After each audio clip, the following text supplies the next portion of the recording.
The Xbox Series S strategy has failed, and this is not coming from me, but none other than Windows Central. An article recently coming out, and more of the reality of the Xbox console is settling on fans of the platform. I have said for a very long time that the Series S was a self-made Trojan horse. I was called a hater. I was called a Sony pony for simply stating what appeared to me to be obvious, especially as somebody who bought a Series X and was a fan of the platform. Now we have an article from Jez Corden outlining what he sees as a crisis facing Xbox. And as I read it, I could not help but feel so much of it sounded very familiar. It also highlights the continued divide between Xbox and PlayStation with console total sales. Now, I put all of the good information here at the beginning of the video so you don't have to go searching for it. These are live streams. It's why the video is so long. I do an opening monologue and then I discuss it with the audience. If you like this kind of content,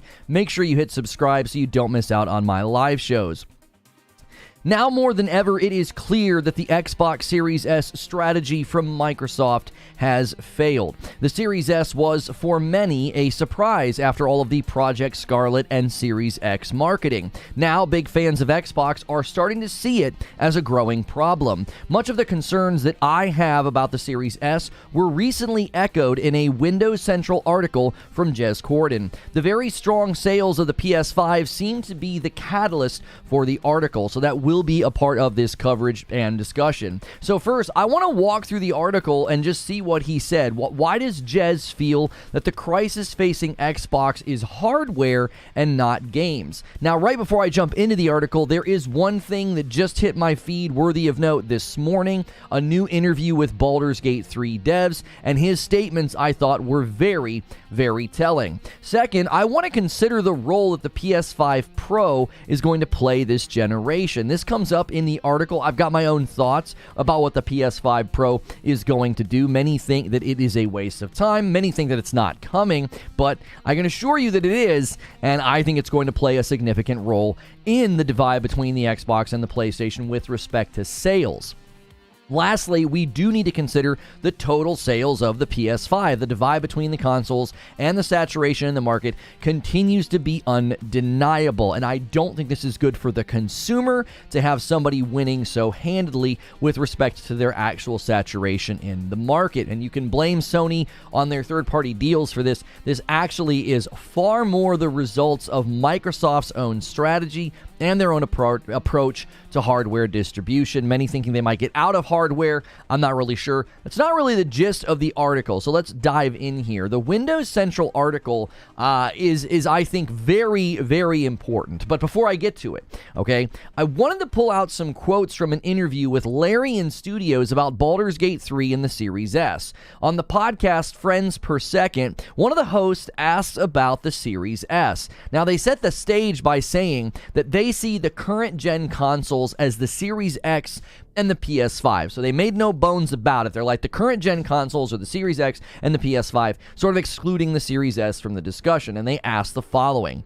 do you think Microsoft having this kind of in-between model and then demanding that features be equal across both is kind of holding back development of games, and we're not truly going to get the next gen until Series S is left behind? Now, it's a very loaded question, okay? I think it's a fair one, considering the dev just got done saying that split-screen co-op takes a lot of memory, and this is why they're having issues, right?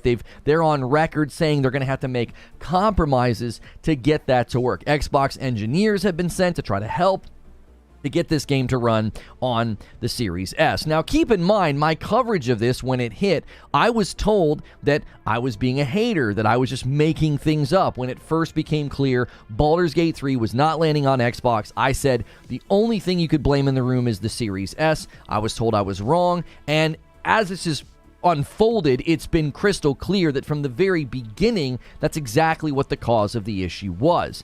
Now, when she says this, okay, about leaving behind the S, he immediately says, but they're not going to leave Series S behind, okay? He doesn't waste any time saying this.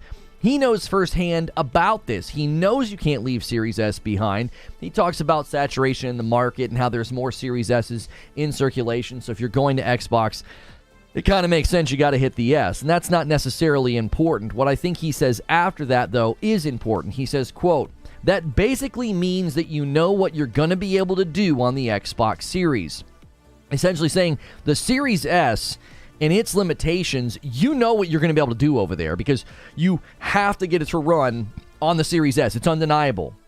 You can't skip it. There's more Xboxes in circulation with the Series S in this generation of console. And he then says, what you have to do then as a developer or publisher is decide, will I be on the platform, yes or no? Now, this is a huge backdrop to everything Jez Corden talks about, because really consider what he just said.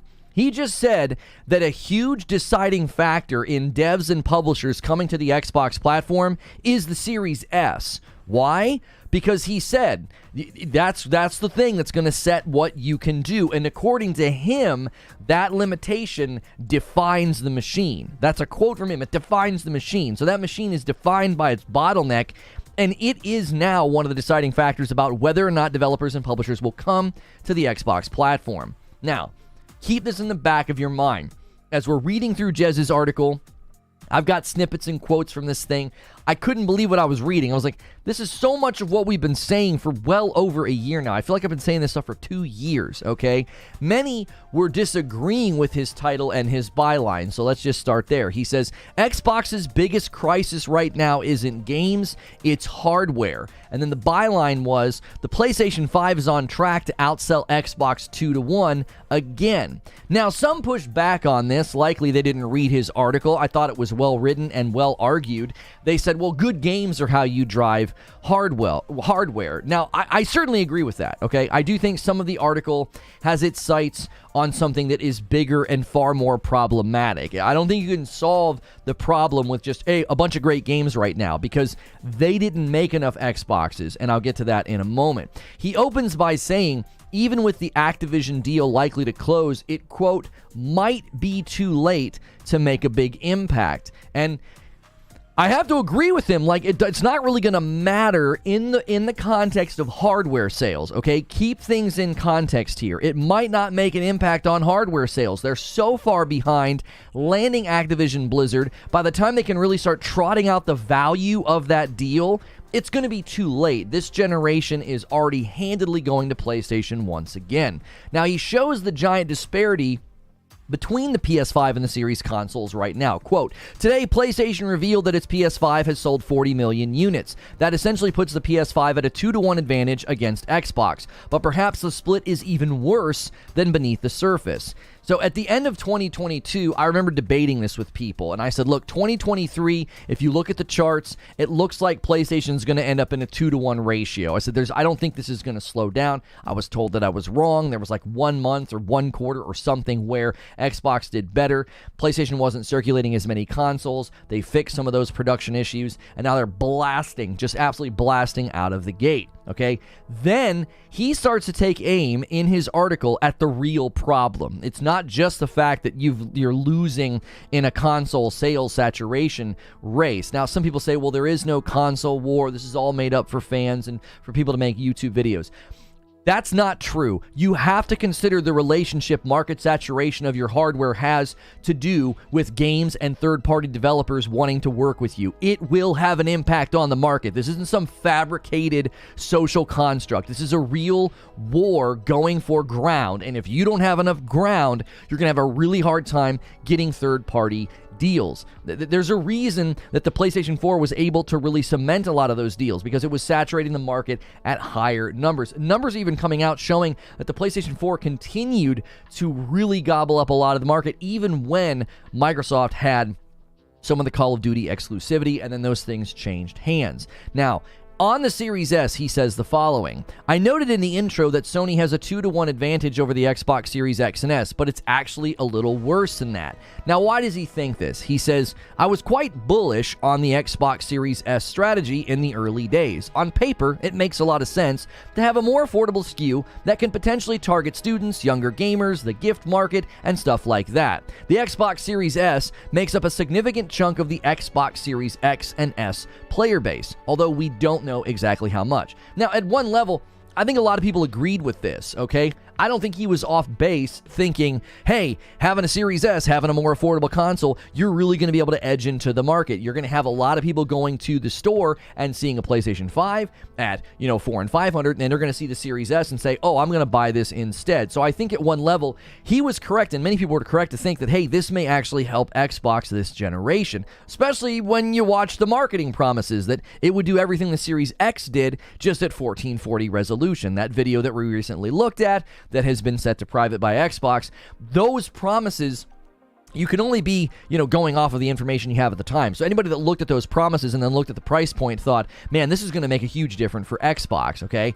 A cheaper next-gen box that could do everything the Series X could do, many people said, sign me up. They're like, oh, let me have one of those. But then the Series S is not delivering that at all, not even close to delivering the power of the Series X at 1440 resolution. Anybody glossing over that and waving a hand and saying, oh, people knew they were buying a weaker box, you're lying to yourself and to the public. The marketing was crystal clear. This thing was supposed to be as good as a Series X at 1440 resolution. That is demonstrably false. So that's leading to some of these problems. The reason Jez is not seeing that as a good strategy anymore is that it seems to have come at a cost for the Series X. Ultimately, he sees this harming relationships with third-party developers. As I said, you can claim this is some made-up console war. This will affect the market and where games land. This is what he had to say. For third-party developers, not only is developing for the Xbox Series S and X lineup more expensive, having to test and maintain two separate versions,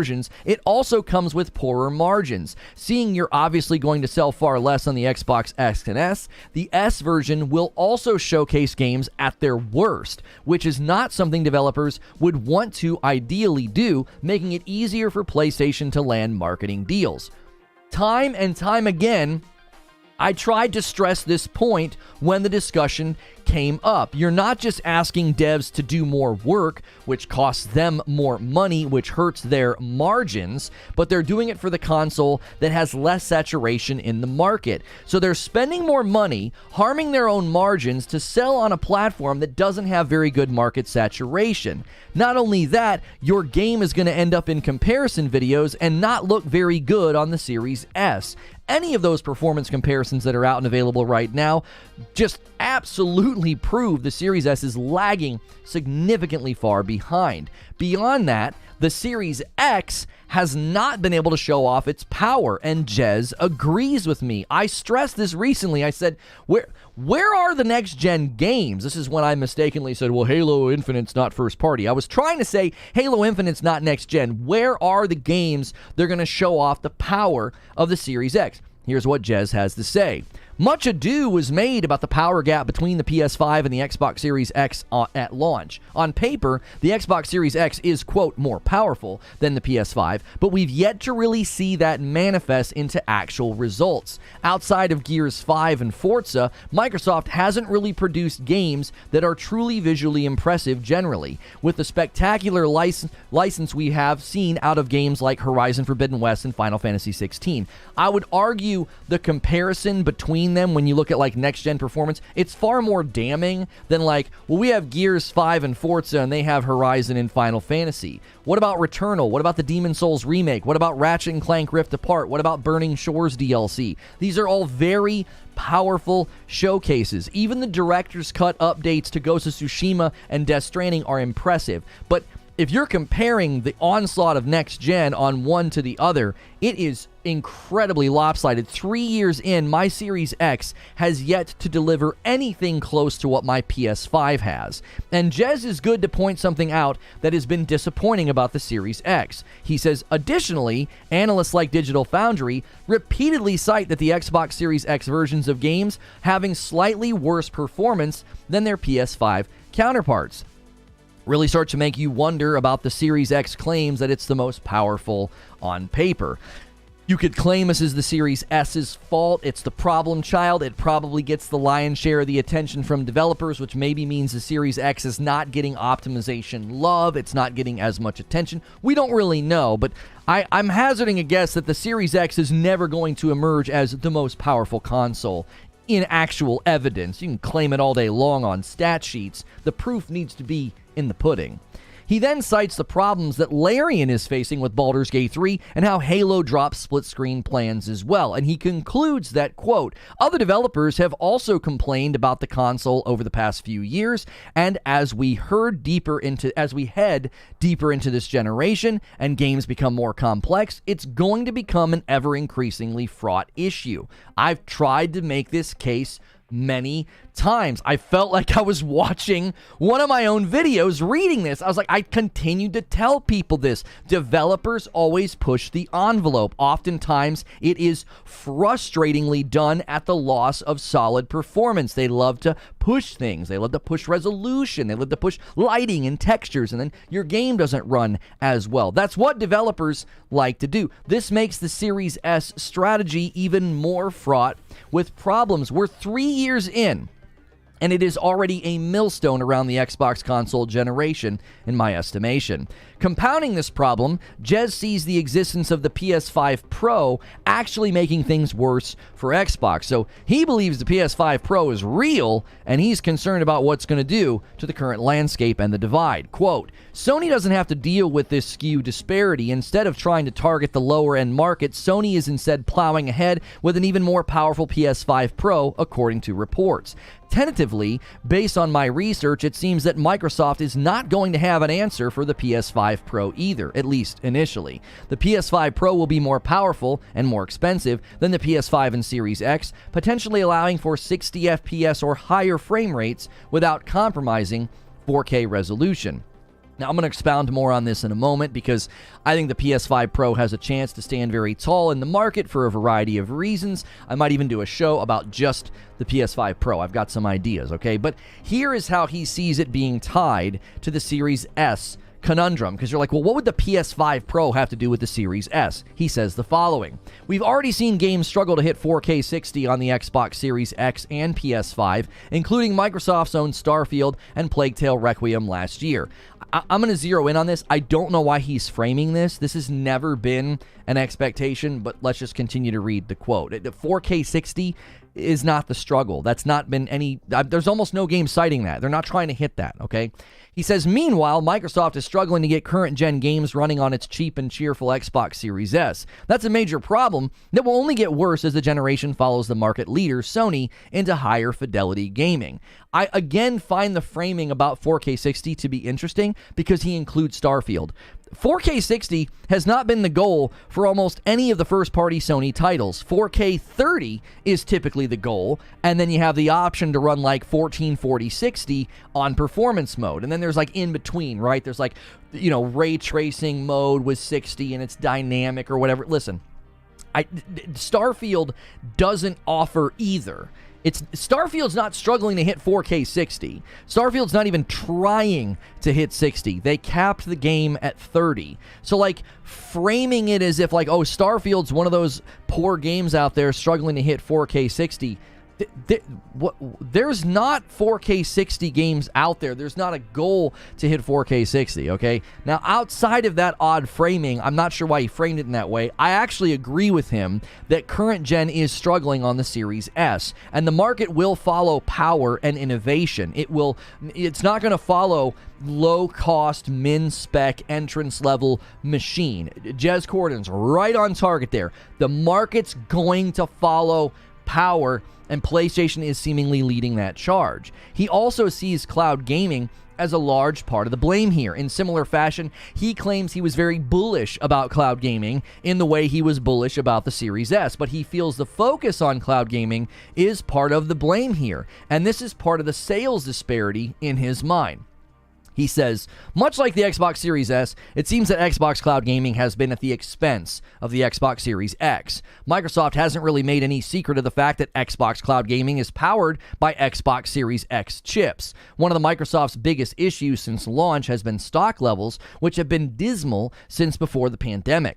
After the pandemic, things still weren't great overall, despite the fact that Sony has, once again, plowed ahead and seen triple-digit year-over-year sell-through. This is where I do agree with folks who would push back and say great games would help sell consoles, but the response and the rebuttal would be, What does it matter if you're not making enough consoles? If they would have had an absolute killer next-gen award-winning Halo, would it have mattered if in the background Microsoft's prioritizing cloud over Series X production? Because if you were going to launch a crazy, awesome next-gen Halo, you'd want to have it being showcased on the Series X. You'd want to have that be a motivator to buy the Series X.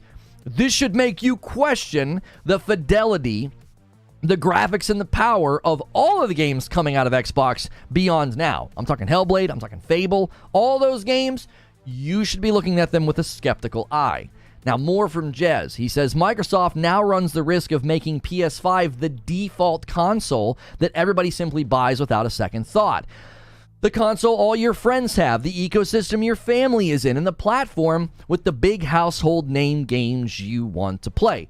If he's right, if this reality starts to form, I believe it kind of already is starting to form, it will also affect where third-party companies devote their attention. And here is where I think he really lands the plane for why Activision Blizzard may be too late to change things. Keep in mind, I've been saying for a very long time the Series S will drive developers away, and that's a problem. I think Xbox knew that was happening. More from Jez. Microsoft squandered Halo with perhaps some of the worst IP management in the history of gaming, leaving it propped up essentially by Forza and the racing game segment as its only real system seller. Of course, that could be poised to change with brands like Fallout, The Elder Scrolls, Doom, and Call of Duty about to align more closely with Xbox in the coming years, but it only matters if you actually have stock to sell. This is both scathingly accurate about Halo. I like his brutal honesty about Halo. I think too many people have done revisionist history about Halo Infinite especially. It was abysmally handled, okay? That game is in a terrible spot. Quit saying it's in a good spot. It's not. It's like 20-something on Xbox most played games, and that was 2 weeks after a brand new season started, okay? He's also honest about Forza. Forza can't carry, the platform. That's just the racing segment of the public, and that's not really going to drive consoles. And he's pretty sober about the limited big opportunity for Activision with respect to the consoles themselves. You're not going to drive hardware sales if you're not making hardware to sell, all right? Beyond not having great console saturation, something Jez does not point out here is something that I recently argued. All that property, Doom, Fallout, Call of Duty, it all has to pay its dues to the Series S bottleneck first. That has to happen first. And that's another compounding problem facing Microsoft. Can you really show off the power of a next-gen Fallout or a next-gen Doom if you're having to deal with the Series S? Can you really show off a next-gen Doom that's not really going to look like that on the Series S? Let's say you show it off on a PC. Let's say you show it off on the Series X and you want to stress that it's the most powerful. Well, most of your user base is on the Series S, and they're not going to get that performance. That could be a nightmare for your marketing. Anything you try to show off as looking great or next-gen or powerful will essentially be a false promise to most of your user base. And those are titles, Doom and Fallout, that certainly benefit, I think, from a big next-gen push. Imagine playing a truly awesome next-gen Fallout. He does see, however, Jez does see cloud as a dim glimmer of hope, but it reads like a pipe dream. Listen to the following quote. However, on the off chance Microsoft can somehow truly crack cloud gaming, break the Google-Apple business model blocking duopoly, and circumvent the latency issues preventing it from being truly fun, they'll be better placed than most to take advantage. In the near term, the Xbox Series X local hardware install base is the real main problem. As I said, that reads like a pipe dream. He even knows it's an off chance. He's like, there's a lot to get through here to suddenly make cloud be really advantageous to Microsoft. As a Series X owner, okay, I recently tried to draw attention to this. I'm in the market, okay, and an outlet like Windows Central telling it like it is, I think, is encouraging. And I really appreciated his straight talk about Final Fantasy 16, and the truth about pointing fingers at Sony is silly when it comes to Square Enix. The recent news about Final Fantasy 14 had some wonderful false framing from the folks at IGN about, oh yeah, Sony keeps all these games from coming. Well, Final Fantasy 14 didn't come to Xbox because Xbox didn't want crossplay, so do a little research. That's what you're supposed to do as a gaming journalist. And secondly, the situation with Final Fantasy 16 is not as simple as people are going to try to make it. Hear from Jez. He says, Xbox fans have generally been angry at Square Enix and other big-name publishers for arbitrarily skipping Xbox consoles, but you have to see it from their point of view. Before I continue with Square Enix's point of view, I've never seen anybody mad at Square Enix. Everybody blames Sony. Everybody says they're money-hatting. Everybody says they're paying to keep games off of Xbox. Nobody has the sense to see that Square Enix shops their very valuable product around for the best offer. Are you mad you're not getting Final Fantasy games? Well, talk to Xbox about their offers, about skipping Final Fantasy 14 because they don't want crossplay, okay? Talk to Xbox about their horrible decision to make the Series S, which means when you're making a game like Final Fantasy 16, you're going to look at that platform with a raised eyebrow. And listen to the perspective that Jez offers about Square Enix. He says, if I'm Square Enix, notoriously risk-averse Square Enix, do I make two versions of Final Fantasy 16, one of which compromises the artistic vision for the underpowered Xbox Series S, only to have access to fewer gamers anyway? Or do I focus entirely on the PlayStation 5, with its single install base and its co-marketing exclusive opportunity with PS5 branding? And if I'm Microsoft, does it make good business sense to fund the development of the Xbox Series S version for Square Enix to make up the difference? Will enough people even buy the game on the Xbox Series X and S to make the effort worthwhile from a business perspective? It's almost like some of you are just now waking up from a coma and realizing what's happening. Yes, this is exactly the problem. Xbox has put themselves in a situation where you can't really justify funding Final Fantasy 16 because you fostered an ecosystem where people don't really buy games. You're always at the bottom of the percentage of sales, regardless, even if you do a ratio of how many of their Xbox consoles are in circulation, a very low percentage of their user base buys games. You fostered an ecosystem of non-purchase with Game Pass. So now you don't even really have a play. Are you going to spend the money to get Final Fantasy 16 to come to your platform? Well, you're going to lose money because Final Fantasy 16, if it doesn't want to go on Game Pass, means they're going to have to try to sell it, and you're going to have to try to sell enough copies to warrant that price. That's even if you can convince a developer to make that extra leap of work to make their game run worse on a Series S. Some of us have been arguing this since early 2021. Microsoft made it very easy to skip their ecosystem, and then they want to call foul when it happens. You buy Bethesda to stop it from happening further, right? You didn't want Starfield to go to PlayStation. They have likely harmed Starfield in the process, by the way, because they're having to squeeze it onto the Series S. I don't think that was going to happen. I think Microsoft sensed what was going on. The landscape of gaming was going to slant away from them, so they buy Bethesda to prevent it from happening. And then I think that's what the Activision deal is about. You can keep saying Sony's making it hard on us. You made it hard on yourself. Nobody forced you to make the Series S, and as I've said 10 times over, it's a self-made Trojan horse, sabotaging Xbox from the inside out. And Jez sees it as a potential problem for the vast majority of AAA companies. He says this: the vast majority of AAA publishers on the high end do support Xbox, even without the Xbox Game Pass deals. But as the gap widens between the platforms and the Xbox Series S lags further and further behind, the future is becoming more difficult to predict. I don't think it's hard to predict. I think it's easy. I think Microsoft predicted it. They bought Bethesda accordingly, and then they set their sights on the biggest purchase they could make. The last thing I will quote from Jez before moving on is something I agree with and many said at the time. Quote, Xbox lead Phil Spencer recently said that Microsoft can't out-console PlayStation during an interview. Maybe it can't, but does that mean it shouldn't even try? Absolutely not. I completely agree with Jez here. Why are you not even trying? The focus on cloud, why did I buy a Series X? The proverbial towel feels like it's already been thrown in with respect to trying to get landscape hardware saturation. I said in previous videos that the next-gen console war was over, and it felt like Xbox didn't even really try. I was mocked for saying this, and the $70 billion that they're spending was cited as like, oh, that's them trying, okay? Well, as the consumer and an owner of the Series X, I'm not seeing evidence of their trying. All I'm seeing is unsettling emails and victimhood posturing. If that's trying, then I'm not sure if I will ever get my money's worth out of the Series X. But very briefly, okay, right here at the end, I do want to look at the PS5 Pro and the PS5 sales, the impact they're going to have on this shaky house of cards. Okay, first, I want to point out 3 things that I think will happen with the PS5 Pro. First, the PS5 Pro isn't just aimed at consumers, it is aimed at developers, which will secondly widen the gap between the system with respect to game libraries. And third, this is all very well timed with PS5 sales. The PS5 just celebrated hitting 40 million sales, and according to IGN,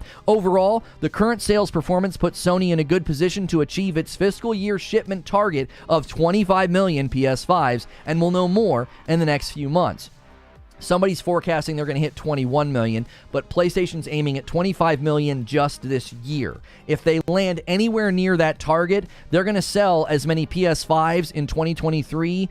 That's the total of like Series X and Series S saturation. They're going to sell that in 1 year. That's how far ahead they are in the lead. Now, for some perspective with PS5 Pro, the PS4 Pro released in November of 2016. According to Game Rant, the PlayStation 4 reached 50 million units in December. So just like the month after the Pro launched, PlayStation 4 was basically around 50 million units when the PlayStation 4 Pro launched. So the PS5 is on pace to have more base level units in circulation before releasing the PS5 Pro. If rumors are to be believed, if we're looking at like a late 2024 release, they'll probably announce it in summer of 2024. So they have all the rest of this year to hit their target of like 25 million just this year, and then they have all of next year to continue to saturate the market, which when they unify the SKU, the PS5 Slim, which probably isn't going to be a Slim, it's just going to be a unified digital one that doesn't have a disk drive, so then they can like make their production lines more efficient and then potentially maybe even lower the price for you. Prices are already lowering in some markets. That's going to enable them to hit those saturations. So they're actually going to have more PS5s in circulation when the PS5 Pro hits. Now, I cite all of this to land the plane. The Series S strategy has failed. It did not help close the gap with PlayStation. If anything, it widened the gap. And as a console, it is set to continue to be a wedge between the platform and developers, which in turn will drive consumers away because they're going to go where the games are. I've said it for years now, and I will say it again. The Xbox Series S is a self-made Trojan horse, and the reality is making landfall in slow motion. So let me give you my thoughts and my conclusions. There was a lot there. I thought Jez's article was extremely helpful. That's kind of the first thing I want to talk about. It was refreshing to see an outlet that is very typically pro-Xbox just kind of call it how it is. And I don't say this as an Xbox hater. I say this as someone who's been in the Xbox ecosystem longer than any other gaming system. Microsoft chose a path for the Xbox console that shattered the images and the promises that they sold me. And after seeing what it's doing to the market sales-wise, I think it is worrying. Having a default console, as Jez called it, that's not good for consumers. The second thing I want to say, a distant concern that I had is now a growing one. What about all the first-party property under Microsoft's umbrella? Forget about the Activision deal for a second. Let's just forget about that. Look at all of the good property that Xbox currently has. Hellblade 2, Gears of War, Fable, Fallout, Doom. Hearing devs like Larian discuss the Series S makes me worried about franchises like this. They already have great property. They're set to get even more great property, and they got to shove all of this through the garden hose that is the Series S. Conclusion. Much of what myself and many in the community, this community here that hangs out here at Reforge Gaming, many of what we said is now being echoed by more and more outlets, YouTubers, bloggers, and just Twitter in general. While at one level it's vindicating to see people come around to what we've been saying, it's also sobering. One, Once those people that have been kind of holding out hope, they start to admit that the reality of what is happening, things tend to spiral down and fast. For now, the future of Xbox platform is a bit murky. Do they leave hardware? Do they purely focus on cloud and Game Pass? Neither of those seems strong enough right now to carry the brand. Regardless of where things end up, the failed strategy of the Series S is one that we all share as gamers, because it's affecting games launching now, and it will continue to for quite some time. And that's the show open. Thank you guys so much for being here. A 34-minute show open. I appreciate everything you guys do for this channel. Make sure and hit the like button if you haven't already. If you're watching this as a past broadcast, it's a safe for work broadcast. It's basically like a video game radio show, but I keep it safe for work. So make sure and hit subscribe. Make sure and hit the like button. We appreciate all you guys do for the channel. We are trying to hit some big goals going into August with members, and we're going to come in. Somebody's going to come in today and do like a 100 bomb because we hit like 2,900. Now, we did dip down to like 2,600. So if you're keeping track of our members, the goals this month are like 3,000, 3,500, and 4,000, and we are well on our way there. You guys gave us some really good padding on Friday because I knew we were going to dip a bit over the weekend. And DK Bager, as always, says, I will kick things off. He gifts a member, and during the show open, Ghosts in the Garage Gaming renewed and Darth Nihilus renewed for 19 months. Darth Nihilus has a VIP. So let's start things off with the first gifted member goal of the day, 1 out of 25. And don't forget, there are other ways you can support the channel than membership. Just coming every day, making sure you're subscribed, making sure you're smashing the like button. Those are free ways to support. If you're a coffee drinker, check out reforgeroast.com or the links below. That's mine. That's not a sponsor. I own this. My wife and kiddos ship it to you. It's got balanced acidity. If you're like, what's that? Try it out. There's no bitterness. It's incredibly smooth, and it supports me and the fam. Stone Spire with a $5 super chat tip says, on the path we walk, paved in fact while pursuing the truth. This community walks together. Incoming. Stone Spire's going to take over the chat. He owes us like 100 members. It was his commitment. This guy's crazy generous. He's about to go crazy. So I want to know what you guys think, though, about this particular subject, because the reason I so heavily quoted Jez Corden and Windows Central is I wanted it to come from somebody else, okay? I can sit here and tell you everything that Jez said, okay?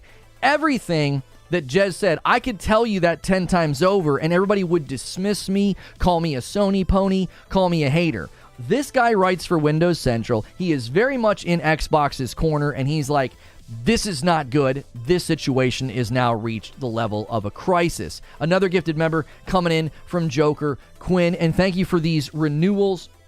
The Doctor's Office with 12 months. Good morning, Lono and Chat. Have a great day and enjoy the stream. Krayos with a month of VIP. Absolutely love your content. We need more people like you who aren't afraid to tell it how it is. Thank you. And then 50 members from Stone Spire. Stone Spire's about to go crazy, and that's another gifted as well from Jordan Lanham.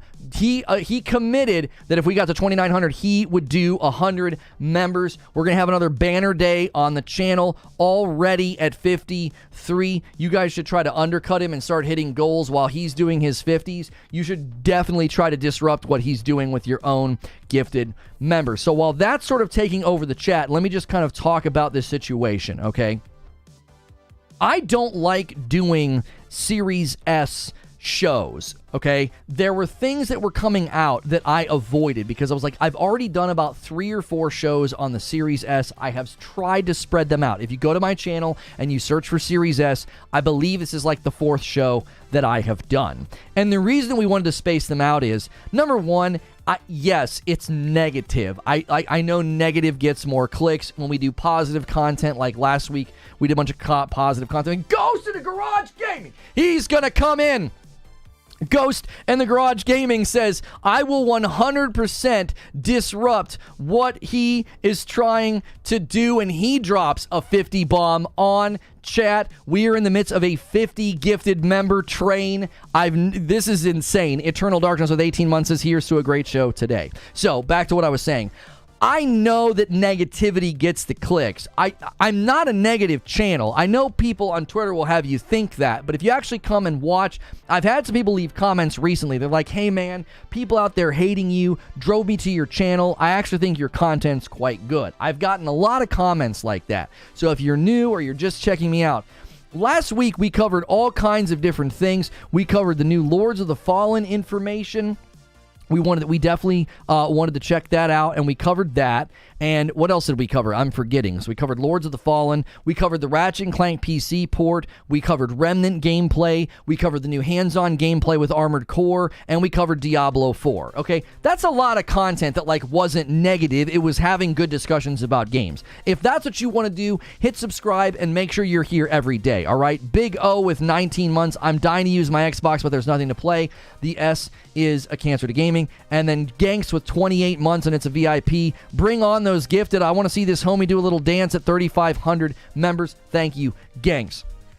And Train with 28 months in a VIP. Glad to be part of this community. Keep up the great content. Guys, thank you so much for the generosity and the support of this channel. It's truly been remarkable what we're able to do with a 30,000 sub channel. We are teeny tiny. We are definitely David against the Goliath of video game coverage, and we still show up in search results. We show up in recommends. People talk about us, both good and bad, and I don't care. That's totally fine. I welcome it. I welcome the debates. I welcome the criticism. So thank you guys so much for being a part of what we do. I just wanted to say that about the nature of this content. And I just want you to know that I intentionally, as I said, avoided. There was at least 2 times where we considered doing a Series S show, and I said, no, I don't want to do that, okay? Because Eugene is saying it right now. I just woke up. Was I dreaming? I feel I woke up in a 2021 conversation. That's why I felt vindicated by Jez Corden's article. I was like, we've been saying this since 2021. We said all of these things would happen, okay? Now, again, I'm not going to fault him for either holding out hope or thinking, hey, this might work, because many of us thought something similar about the Series X in the early days. In the early days, we were like, the Series X is a bargain. The Series X, it can do everything the Xbox One X can do, right? Patrick gifts a member and bumps the line to 104. Thank you, Patrick, for jumping in on the gifted member train. You are the best. I know it's not the current topic, but I'm happy that Final Fantasy XIV is coming to Xbox as a longtime player. I plan on covering that. It'll either be a talk show or an upload. I retweeted my man Ginger Prime. He got really excited about it. I don't think people understood why he was excited. The man has wanted, it to come to Xbox for like 10 years. You mean S? You said X like 4 times. Oh my gosh. Did I do... It's so hard to keep it straight. Series S. The Series S. Many people thought that about the Series S. Let me kind of rerun that. I'm not going to fault... I am not going to fault Jez and others for thinking Series S is going to be a mover. At that price point, it can do everything the X can do.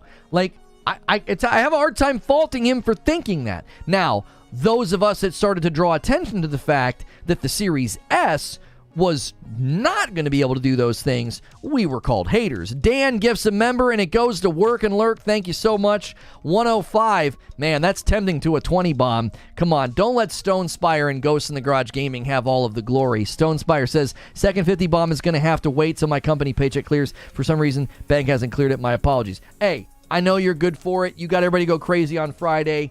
I appreciate you so much, Stone Spire. Right now, Ghosts in the Garage picked it up. Yo, what's good, Zubair? Only complaint I have is the loud button. The loud button. F the Cat says, Xbox Cloud Gaming Real Player Audio. Kick has audio only now, which is awesome. Hey, cool. If you guys are watching on Kick, make sure you click follow. Consider becoming a subscriber over there. The split over there is quite a bit better, so you can, support in both places. Savage Sharkbite with 23 months, and it's a member plus. Eugene says, that price point, the Sicky ETC, it would have been a good idea if not for the memory limitations. Right. So when I saw Jez's article, I thought, what's he saying? And there's this crisis facing, Xbox. What's he going to talk about? And the way that he just sort of frankly laid out all the problems of the Series S, I was like, yep. It's like, well, yeah, this is everything we've been saying for years, and we were all called haters. 10 gifted members from Cardoc Ren. It is a red letter day here on Reforge Gaming. Thank you so much, Cardoc Ren, tempting somebody else to maybe do the 50 bomb. Thank you so much, sir. Gyro Sweet and Doom, Days Gone. Another 5 gifted members from Ray, and he bumps it to 120. You guys are going crazy. I'm trying not to shout out the gifteds too much so we can kind of have a conversation. Booty Warrior says, strategy is sound. Xbox Series S would have been a great additive. Xbox Cloud Gaming as well would have been a great additive. The problem is it feels like both detracted from Xbox. That's exactly right, Booty Warrior. That's well stated. I believe Jez said very similar things as an article. I was like, these have been great as additives to the Series X, but the Series X was never the centrifuge. It never had everything orbiting around it. It was like not the main focus. GNS, thank you for 13 months. Keep up the great work. Love your show. Thank you, GNS. Booty Warrior says, rather than helped it, the engineering effort required for Xbox Cloud Gaming has seen the pace of updates to the Xbox dashboard slow to a crawl, with the console becoming all but featureless. Despite, I think you're literally just copying and pasting elements from the article, are you not? I was going to say, that sounded very familiar. That sounded like stuff that Jez said. Thank you, Feed. Good morning to you. Great monologue as usual. I'm so glad I found your channel. Thank you, Big Lido. Gabriella with 9 months of membership, confirming your statement that some people have bought the S, having been made think it's the same console as the X in terms of power. Many people did that. I think there are 2 people who really lost out from this, okay? That was from the article? Okay. I was going to say, it sounded really familiar. I was like, this sounds like exactly what Jess said. There are 2 people who really are losing in this strategy, okay? There are the people who bought a Series X, like myself. I'm not getting the thing that I was promised. Every game, right? Just ordered coffee, no pop-up. Oh, I have the alert turned off. I'm so sorry, Zubair. It might still pop up. I just turned it back on. I'm sorry about that. The people who bought a Series X, they're losing out, okay? They're not getting the box that they were promised. Then there are people who bought the Series S thinking, oh, this is as good as the Series X. It's just going to be $1,440, okay? Eugene says, I almost bought one. I remember when that happened. I remember when we did an episode, we did something about the Series S. Something had come out. There was dialogue, a video. I'm not sure what it was. But Eugene was like, I was getting ready to buy one. Because he thought, for the money, having the Xbox platform and just having it on a 1440 box, he thought, yeah, I'll do that. That's not that bad. But then looking at the reality of it, he was like, oh, I'm so glad I didn't buy one. There were a handful of other people who bought it and then ended up returning it. I'm not losing out. I'm swimming in games. Armored Galaxy, thank you so much for jumping back in as a member. I'm never going to try to convince you, Cressel, that you're losing if you don't care. If your value paradigm is somewhere else than mine, I'm not going to try to convince you, hey, buddy, you don't realize it, but you got screwed. That's subjective to the consumer. There are people who bought Series S consoles who feel like this is not what I was promised. I got taken for a ride here. What you're saying, Lono, doesn't make sense, says the Goreforth. People understood that it's weaker. That's why it's $300. Developers don't want to optimize for 2 systems on top of the PS5. Your last sentence doesn't make any sense connected to the first. And what you're saying is demonstrably false. Nobody thought that it was weaker. That's not what they were told. I'm gonna have to restate this so many times today because so many people run with that false narrative. Some guy on my Twitter this morning already said that. That's a reframing, revisionist history. It's not true. The Xbox Series S promotional trailer literally said it will do things at the same level as the Series X, but at 1440. They literally said it's just as strong as the Series X, it just lowers the resolution. This is 100% install-based favoritism by developers. I'm not sure what you mean by that. Clay Road of Dirt, with 16 months of membership, keep up the great content. Welcome back in. I appreciate that. I sold my Series S, but I didn't really have any issues. I knew someone who needed a console, and I already have a good PC. Like I said last week, Series X and PS5 specs are basically the same, with the Series X having a slight edge in power. Don't shame the Series X. Shame the developers who can't make good games for the X. See, again, gifted member from Armored Galaxy. Something that will... The absolute hubris... The hubris of blaming the devs is just stunning. It's stunning. Lowering the resolution does make it weaker. Again, that's a fancy way of ignoring what I said. Go watch the Series S video that got set to private on Xbox's YouTube channel because they don't want you to see it. He said it was basically exactly the same as the X in power. It'll just lower the resolution. You're not getting that. You're not getting a box that's equal in power to the X with lower resolution. You can continue to shift those goalposts around. If you go watch that Series S video and you think that's totally fine that they said that, you're not getting that. The fact, the denial is staggering. It's staggering to me that people are in denial about it. Parasito with 8 months. Maybe the lack of marketing clarity led to too many S sales and Microsoft's trying to pivot to cater to them. Parasito, it was obvious from the beginning they were making more Series S consoles than X. Right? They were making more. All this guy is missing is a tinfoil hat. If you're talking about me, I love... If people are going to try to besmirch me this morning, this is why I spent about 60% of my opening monologue quoting Windows Central Jez Corden. That is a pro Xbox outlet. That is an outlet that orbits around Xbox. I spent most of my time this morning quoting him.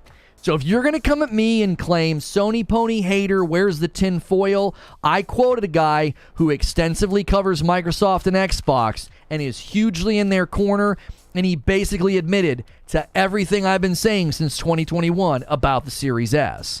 The reality of the Series S is making landfall.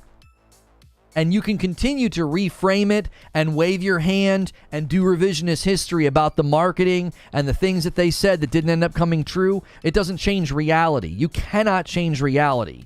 Even an outlet like Windows Central is admitting the truth. It's like, yeah, Series S is a humongous problem.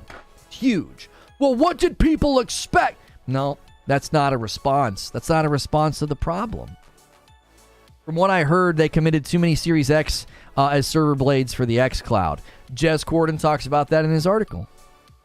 He talked about that in his article. He said they've committed Series X chips to cloud. He's trying to get views with negative press. It's remarkable to me. It's remarkable to me. The commitment. The commitment to an unfalsifiable position. This guy walks out and is like, this is what's happening. This is what devs are saying. This is the reality that faces that ecosystem. And it's, oh, let me wave my hand and dismiss everything the man said. He's just going negative for clicks. Oh, okay. Huh. It's amazing. Another gifted member from DK Bager. Thank you so much, DK Bager. Putting us to 122 on the day. Series X chips to cloud and bad manufacturing processes wasting silicon. The difference between the PS5 Digital and the Series S is that the PS5 Digital is the exact same console spec-wise. The Series S isn't, and that's why Microsoft privated the promo video for it. You can't blame the developers. The developers can only work with what they have. You can't give them crappy materials and expect them to make a high-quality product. Lona, even with factual evidence, it's never Microsoft's fault. These guys are ridiculous. Yeah, I want to go back to what I was saying when the one guy was blaming the devs. The sheer hubris to constantly blame the devs. Let me tell you something. I'll grant your point. It's the devs' fault. The devs are lazy. Sure, you're right. Congratulations. You just motivated them all to not make games for your ecosystem. Good job. That's a real winsome attitude to take. Yeah. Larian's out here saying, we're committed to bringing it to the Xbox ecosystem, but these are the facts. What we're trying to do is memory intensive. That bottleneck defines that box. As the guy from Larian said, if you're going to bring games to this ecosystem, you now know what you have to do. Okay? So you hear that guy say all that, and what are you going to do? Just keep it's all the devs. It's the devs. The devs are lazy. If the devs just work harder. Have we covered this before? No, this was a new development, Mr. Hall. An article from Jez Corden hit Windows Central. He's essentially saying this is a hardware crisis facing Microsoft. He is coming out and basically being like, the Series S is a huge problem for this ecosystem. It's going to affect third-party relationships. He believes it could lead to the PlayStation becoming the default console. That's BS. People make good games with 1 to 5 people working out of their garages with no budget, even today. Their ideas and creativity make the games they choose. Microsoft doesn't tell them what games to make. I'm not sure who you're arguing with. We're not arguing about innovation with respect to creativity. We're talking about quality of the games, how they run. The only reason I got a Series S was because when I had the money to buy a console, all the Series X's were scalped. I would love to get a Series X because the Series S makes me sad every day. Yeah. There's a proud owner of the Series S. She basically felt like this is all I can get. I think Lona should play Starfield on the Series S. I'm very tempted. I'm this tempted to buy one and to do it, but there'll be plenty of videos out there doing it. I don't think blaming the devs is fair, but I think a good portion of the time in performance comparisons, PS5 versus Series X, it comes down to SDK or developer support, and devs will support the larger platform. Yo, what's good, Abe? It's the devs' fault if a game is running badly is a yes or no answer. I think you meant to say it's not a yes or no answer. There can be a ton of shenanigans going on in the background. Look at Sega's Daytona. They rushed that out. It's necessity. It's necessarily the devs. I think you meant to say it's not necessarily the devs. I'm not sure what you're trying to argue, Neo Genesis.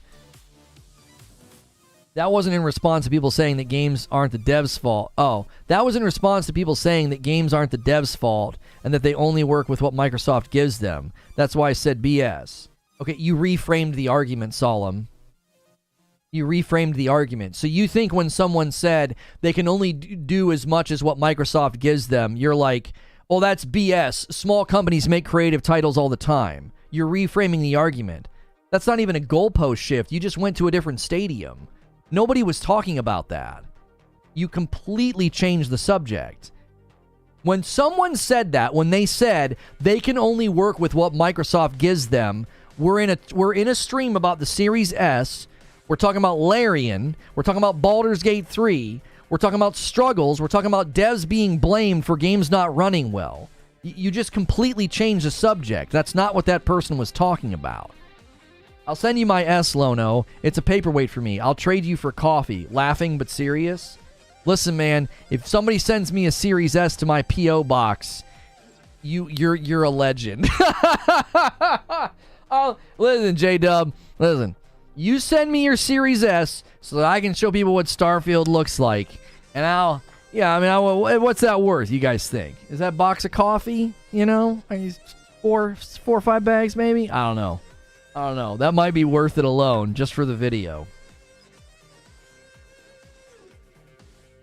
2 more platforms is 2 more platforms to support. I'm not sure what you're saying, Goreforce. Who said that? I bought a $3,000 PC, but I'm playing Starfield on the Series S for the sake of humanity. Lono's about to be flooded with unwanted S's. Listen, if I end up with a bunch of Xbox Series S's in my P.O. box, we'll just use them for shelving. Okay? We'll We'll use it for shelving over here. But like, what is that back there? I'm like, well, that's about all the Series S is good for. We use it for shelves. I put my Lego sets on it. Can you guys actually see? Oh, yeah, you can. You can see the BB-8 and the Dark Trooper. My kiddos made those over the weekend. A white Series S? No. Now, a black one? That's worth the coffee. The Series S didn't receive the same thoughtful strategy as the PS4 Pro. That's the issue. PlayStation made sure the PS4 and the PS4 Pro would be easy to develop for. Microsoft did not take this approach. Fuzzy says, if we're talking value to value, the Series S isn't worth the shipping. Stop downplaying the coffee. All right, come on. Come on. Oh, that's enough. All right, listen, we just hit 1 hour in the broadcast. Do me a favor, smash the like button if you have not already. We should have well over 300 likes. We have over 800 people. I was on vacation, so we've kind of re-energized the YouTube love, and we've got a lot of people here today, so thank you so much for being here. If you're a longtime supporter of the channel, I appreciate you. If you are new to the channel, we have not gotten a lot of new subscribers today. We have plenty of new members. I'm primarily, I guess, streaming to the core audience, maybe haters that don't want to hit subscribe. If you want to talk in my chat, make sure and hit subscribe. Make sure and hit the like button. That helps me out. It doesn't cost anything. If you want to join this amazing member goal over here, we're close to 125. Every 25 members, I owe you 5 members. So right now, I owe you 20 members. And we're bouncing way, way back. We have goals for 3,000, 3,500, and 4,000 members this month. And I can tell you guys about those a little bit later. You should do a giveaway. I don't really like to do giveaways. Lono's going to start slipping Series S's into the coffee orders instead of the kids' drawings. Lono, you can pawn all the Series S's and build a monster PC rig. Lono, you aren't looking at the Series S from the other side. You aren't struggling with money or looking to save money. I have yet to talk about that aspect of it. What does that matter? Like, I have empathy for people who are trying to rub every cent they have together to either have a gaming console, or you're trying to make ends meet, or you're trying to pay bills. Listen, when I cover these topics, I can't always, get out that fiddle and play it for people. I'm not being glib. I genuinely mean that. Friends of ours are constantly in need of help, and we are commonly helping and leaning in and loving on them and helping them make sure that they have what they need, okay? My heart goes out to people like that. That has nothing to do with my coverage of this situation. I cannot constantly get out the fiddle and play it and be like, hey man, I feel really bad for people who are struggling to make ends meet and this was the console they could afford. I can't constantly give you that little statement. That doesn't make sense in the conversation to constantly do that. Joker Quinn gifts another member and bumps the line to 123. Thank you. And Geek the Sneak jumps back in as a member. 12 months, a 12-month badge for you, sir. Thank you. Harsh reality, if you can't afford gaming, don't game. Will Square Enix have trouble developing all their future games for the Series S? They're not going to develop all their future games for the Series S. That's not what was promised. Solomon says, I look at it this way. I already know the platform holders and publishers are crap, usually by default, so I don't need to lay blame at them because I already automatically do. What I do focus on is not taking blame from devs as well, because sometimes they do crap work and have crap ideas as well. I can't have a conversation with anything you're saying, Solomon. You're basically saying everybody sucks. That's not conducive to the conversation. You're just being sweepingly negative. It's unpleasant. I don't know why you're in this mood today. I cannot engage with that as a conversation point. You're just literally saying, yeah, everybody sucks. So you can't, your argument against somebody saying you can't blame the devs for, performance on the Series S or something, or if games come to Xbox and struggle with performance, and I'm like, well, you can't really blame the devs. Xbox made that bad. And you're like, yeah, well, everybody sucks, so I can blame the devs. I can't interact with that as a talking point. It's too sweeping. There's no substance to it. It's just a big brush. Stop with the entry point drivel. A console, period, could be considered entry point. No, it's hamstrung the industry. It's the lowest denominator. It's a terrible decision by Microsoft, says Sid. People who are struggling with money deserve to be happy too. Great for them to buy a Series S and enjoy it. Right, but I don't draw a line between deserves to be happy and buying a console. there are plenty of people living right now that are living happy and fulfilling lives without video games. Like, I'm not saying that you should be able to try to do the things that you want to do, but if your life has dealt you, a hand that you can't do those things, what would make me really, really happy? To have my house paid off and have a beach house that I can travel to once a month with my family. That would really make me happy. It's out of my price range. I'm not in an economic reality where I can do that. Now, there are plenty of people around me that have done that, right? They're very wealthy. They own their house. They own their land. They own property. They can travel. They can do all these amazing things. Me setting my sights on that and being like, well, that would really make me happy. That doesn't... Okay, I can't afford it. I can't do those things. Eric Phillips with a $5 super chat tip. I got my Series S on the marketplace at $125. It's okay when it comes to size, save space, but performance-wise it lacks. It's only good for Game Pass. Consoles are all trash. The problem with the S is the same as the problem with the X and the PS5. That's a nonsensical statement. That doesn't even make any sense. I don't understand what you mean.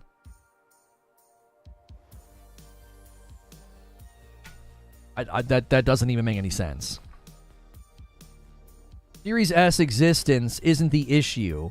It's the lies that Microsoft peddled about its performance and their policies preventing third-party devs from skipping it, says Eugene.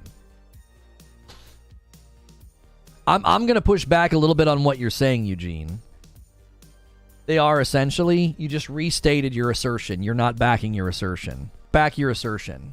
If the Series S is just as bad as the PlayStation 5 and the Series X, you need to substantiate your claim, not just restate it. I'm going to push back on what Eugene is saying.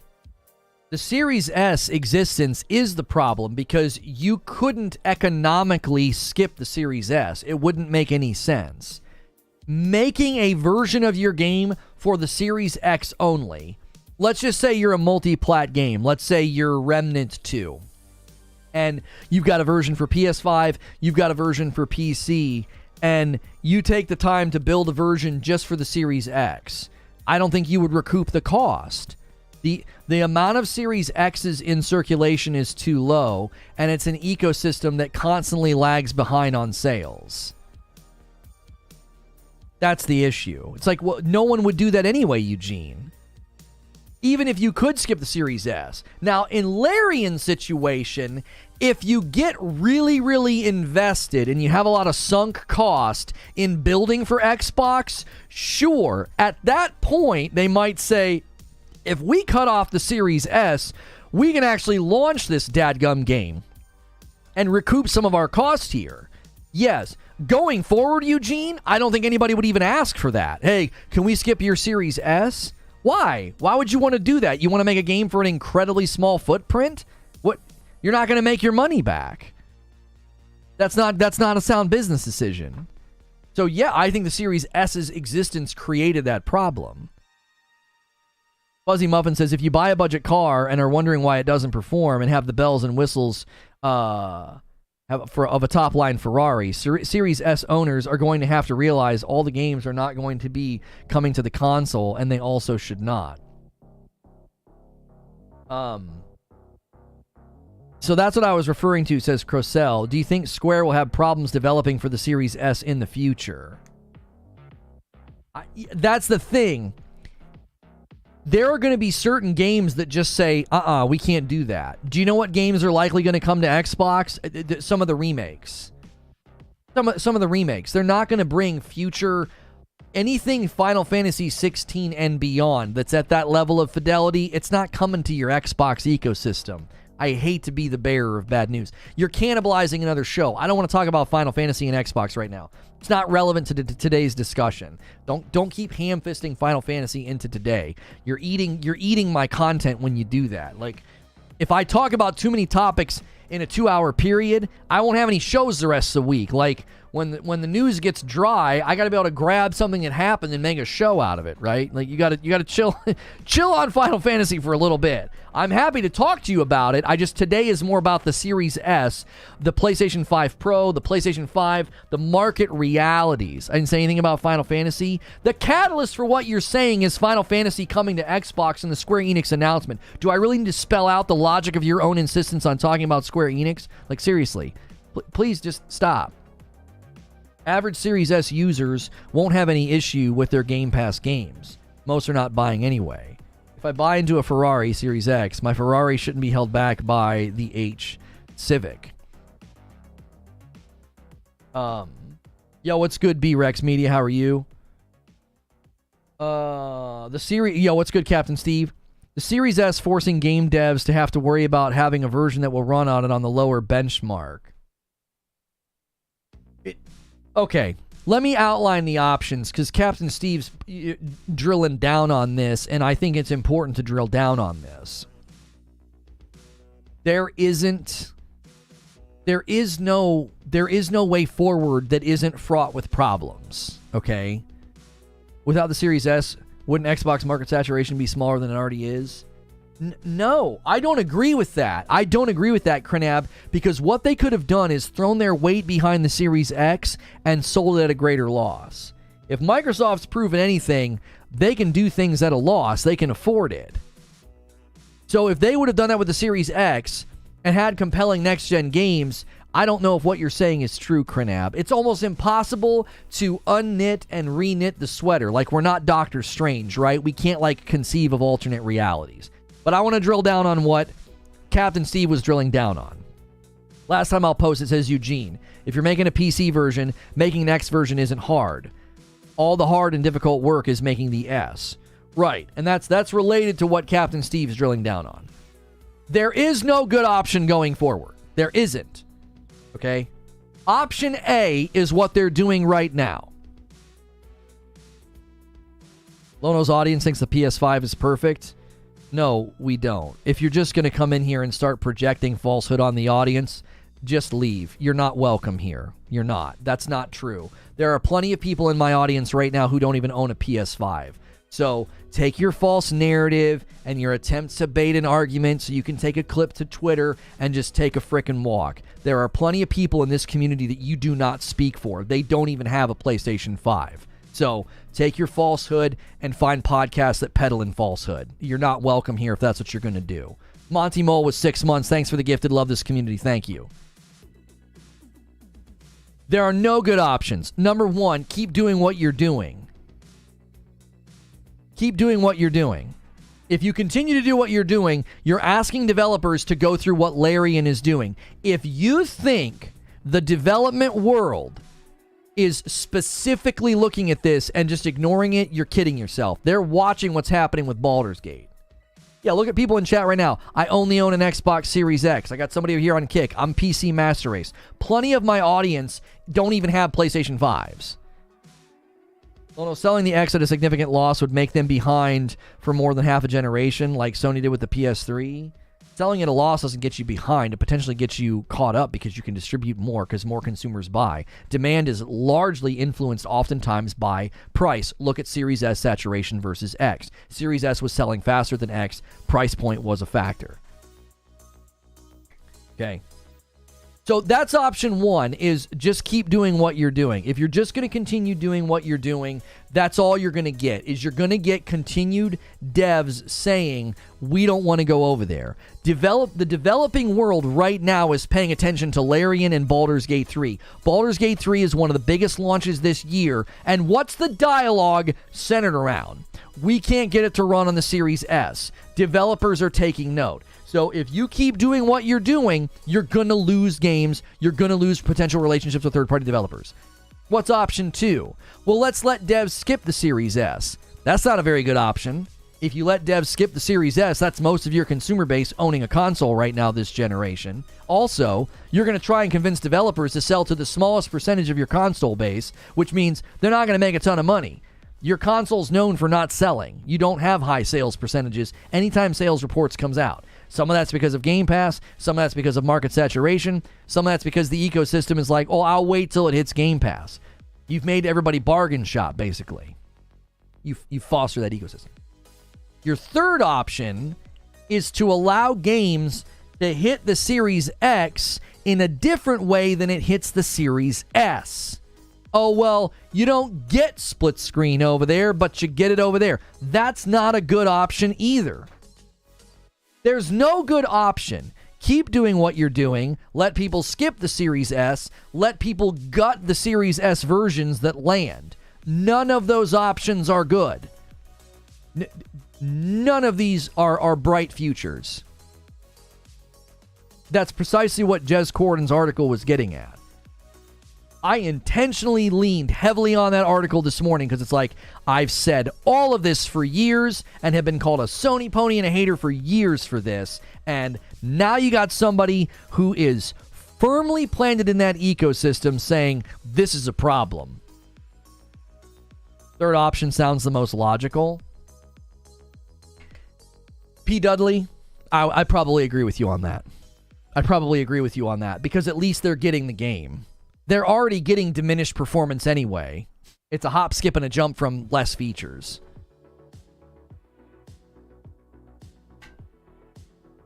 It's a hop, skip, and a jump from less features. I agree with P. Dudley. The most logical choice would be like, well, we're just going to have to start letting, devs gut features. You don't have to put all those features on there. I think Microsoft underestimated their ability to develop on these consoles. They expected the S to be enough. If you pay bare bones for your system, you get less out of your games. Consumers should be fine with that. I don't see how this is a big deal. If you ignore all of the marketing about the Series S, sure. Like, that statement, David, is always made by somebody. It's clear you're unfamiliar with the marketing. It's very, very clear. The marketing is so bad and so inaccurate. Xbox privated the video on their channel. It had 500,000 views and they set it to private. Captain Steve says best option would been to have launched a disc model and a digital model like Sony did, or wait until they could shrink the cost of the X and keep performance and launch the S a few years later. Eugene says the third option is how games have always worked. You don't have the specs, you don't get the features. Maybe Larian needs an email from Matt Booty detailing how they should plan better. 100% of these people were out here talking 4K 1440 at 120 like it's easy. What did Dave Langer say? Zubair's agreeing with him. It's the problem. They should know better. Yeah. Of all the people that should have been finely tuned into the reality of what these boxes could do, the people making the Xboxes should have known that the promises they were making weren't going to come to fruition. The big deal is devs have to work out how to get a next-gen game to work on this hybrid model. Zubair says they didn't expect to be able to shrink the cost. I don't know why they expected that. That's why they made the S right away. Stop focusing on marketing because both companies lied marketing-wise. That's a red herring. That has nothing to do with it. And I've not seen anybody substantiate that PlayStation lied. Where? Show me the video. Show me the blog. Show me the article. Where did PlayStation lie about the PlayStation 5? Where? I've not seen anybody substantiate that. Everyone always runs to, oh, there's 8K on the box. Yes, because you need to know that it's 8K compatible if you're buying 8K hardware, and it has an 8K game. But that was absent from virtually all of the marketing. I didn't see a single trailer. I didn't see a single article, advertisement, article, blog, video. I didn't see anything that talked about 8K. It was never a part of the marketing. It was never part of the marketing. They put it on the box. 8K is on the box so that you know this thing's capable of 8K throughput to an 8K television. And there is an 8K game. So he's going to say 8K on the box and Zubair's going to have an aneurysm. Yeah, there it is. 8K gaming. See, Booty Warrior, the reason that I was able to do that is I know your script. 4K 60? Where? Where'd they talk about 4K 60? Where? That was the only part of Jez's article that I thought was poor. I thought his article was like a 10 out of 10 home run, but I was like, when he started framing things like, these consoles are struggling to hit 4K 60, I'm like, that's never been the talking point. 4K 60 was never the talking point. 4K 30 was the talking point. All the games came out with 4K 30, and then you can put on performance mode. Jim Ryan summed it up perfectly. The lower spec model typically doesn't work out.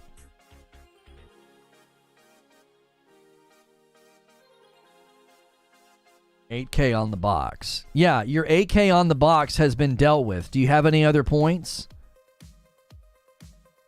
Do you have any other points?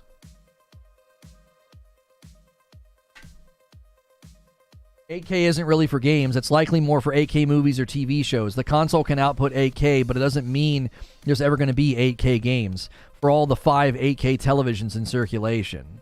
Yeah, 8K is on the Series X box anyway. They both have it. They both have 8K on the box. I've never once taken Xbox to task for having 8K on the box. Do you want to know why? I'm intelligent enough to know why it's there. I'm not some Twitter drone drooling on myself. I have never once said, Microsoft put 8K on the box and I'm not getting 8K games, because I'm intelligent enough to know why 8K is on the box. It's an 8K capable device. That means I can take my Xbox, hook it up to an 8K capable television, and when anything 8K is happening, like a movie, for example, TV show, I have a machine and a television that can connect to each other. That's the only reason it's on there. So I'm not holding Microsoft to a standard of like, well, you put 8K in the box. I'm not holding PlayStation to that standard. What am I holding them to? All the marketing about the Series S that said it was equal in power to the Series X, it would just have to run games at 1440. It has 4K and 120 on the box because it's capable of both. It doesn't say both at the same time, though. Yeah, that was never promised either. It's always amazing to me, too. This is always the most remarkable turn in the conversation. When it becomes undeniable that the Series S was marketed in a grossly inaccurate way, we end up talking about PlayStation every time.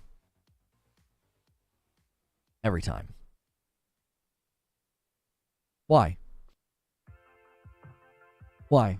Is that how you cope with that? I mean, is that a next-gen game you can install on your Series S? Is it called Blame Sony?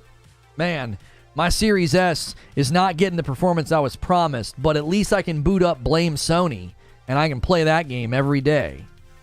I can play that game, 7 days a week. That's how I cope with my Series S.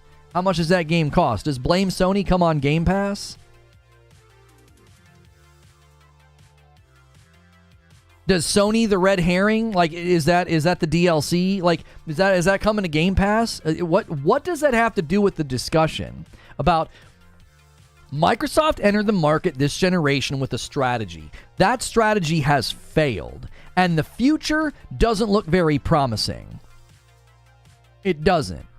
And as someone who owns a Series X, blaming Sony doesn't do anything for me. Hey, babe, put on Blame Sony. I'm feeling kind of frustrated right now. I own a Series X, and I read an article from Windows Central, and I'm like, yep. I'm out of fingers here. Yep. Yeah. Oh, yeah. Mm-hmm. This is all the stuff that we said. This is everything we said was going to happen. And it's as a consumer, I'm like, okay, I guess I'm never getting my worth out of the Series X. Beyond that, this extends beyond Series X. Think about what Jez Corden said when he said, with the sales, the increasing disparity of sales of the PS5 and the PS5 Pro set to push PlayStation even further down the road with power, it becomes the default console. Is that a world you want to live in? That's not a world I want to live in. I don't want a default console.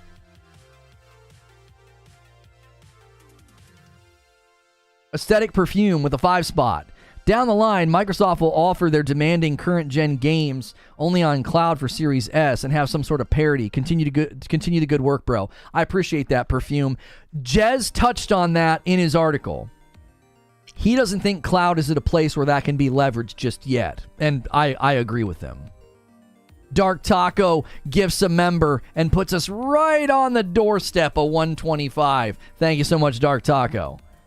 Captain Steve, my man, with a 5 spot. What's the worry with Series S? Worried Starfield launch will be a struggle. Steve, Starfield, in my estimation, running poorly on the Series S is more of a symptom than a problem, if that makes sense. It's more of a symptom. And let me explain what I mean. The foundational problem here, Dark Taco, thanks for 11 months and a VIP. Keep preaching, brother. Only stating facts. The foundational problem in my mind, Captain Steve, is that the Series S is a bottleneck, not just for the Series S. It's a bottleneck for the Xbox platform. Any game that comes to that platform has to squeeze through that bottleneck. That means all the property that Microsoft now owns. Think about Doom. Think about Fallout. Think about Elder Scrolls. A really, really crazy, awesome next-gen version of those games has to wrestle with the Series S. This is a long-tail problem. It's not punctiliar. It's not like, well, Starfield's going to run kind of bad. Or, you got to kind of wait on Baldur's Gate 3. No. Those would be punctiliar problems. Individual problems. No. Those are just reverberations on the outside of the shaking core. Like the problem's way down in here. Jordan Lanham with a $5 super chat tip. The Xbox produces a Pro Series. Do you think it could make the Series S obsolete? They don't have any plans to do it, and the Series S is too saturated in the market for that to happen. A gifted member from Patrick and a gifted member from V Game Veteran. We hit 125, but then we blast past it. V Game Veteran, the agent of chaos. Thank you so much. That makes total sense, says Captain Steve. The S is an extra hoop that devs have to consider and can cause cuts and workarounds for the Series X. Exactly right. Thank you for gifting a membership, Catwalk. Think about it like this. So recently, Ratchet & Clank Rift Apart was making headlines because of the PC port and the big debate about the SSD. And one of the devs said this. He said this. Because this is just comparing hard drives. He said, bringing down stream time that rough on a PS4 would take enormous dev time. We'd never have been able to iterate and commit to crafting multiple sequences like this across the game. Okay? So what he's saying there is, if we got to bring everything down to that level, we couldn't have done any of the things that we wanted to do. That's a sentence that I could see many developers saying. In order for us to bring things down to the level and the memory constraints of the Series S, there's a ton of stuff that we're just not going to do. It's going to create too much dev time.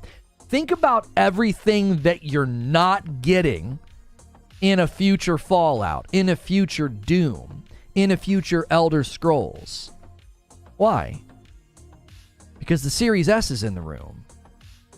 This is a long tail problem. This isn't isolated to one game. This isn't just Larian's problem or Baldur's Gate 3's problem. This is a problem that is now endemic to the Xbox ecosystem. It's just baked into it.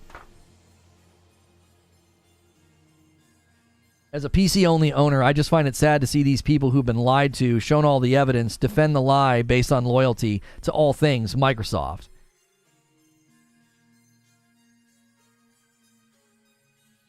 Starfield poor performance is the glass of water making ripples. Right. It's like, uh-oh, something's coming.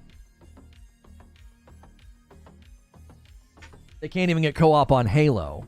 They have a first-party developer that can't get split screen to work on the S. And yeah, thank you for gifting that membership to Captain Steve. I always like seeing Captain Steve in here with a badge. Guys, if you don't check out Captain Steve, I've always said that No Man's Sky is one of the best games I don't have time for. This guy breaks down all kinds of No Man's Sky. I believe he's even been getting into different content types as well, so I don't want to sell his content short. I believe he's been doing other things. I'm sure the man will be diving deep into Starfield as well. Whatever his content plan is, make sure and check out Captain Steve. He stops by here every once in a while, and we definitely appreciate it. When you realize Microsoft is less concerned about hardware sales and their focus on subs, you will be shocked. Let's go there, Hattigan. Let's go there, shall we? There's a lot of speculation that's getting more and more traction that Microsoft's going to get out of hardware. Yo, what's good, Pugs? Now, I know there's already apparently, allegedly, plans in place for the next-gen console with Xbox. Is there any chance that those plans are in jeopardy? Arc Raiders is coming soon. That'll be cross-play, and I bet some of their delays was getting it to the Series S. It's very possible, Steve. Very possible. I'm wondering if Microsoft expected FSR to be further along and expected the consoles to use it to be able to output at the promised fidelity and frame rates.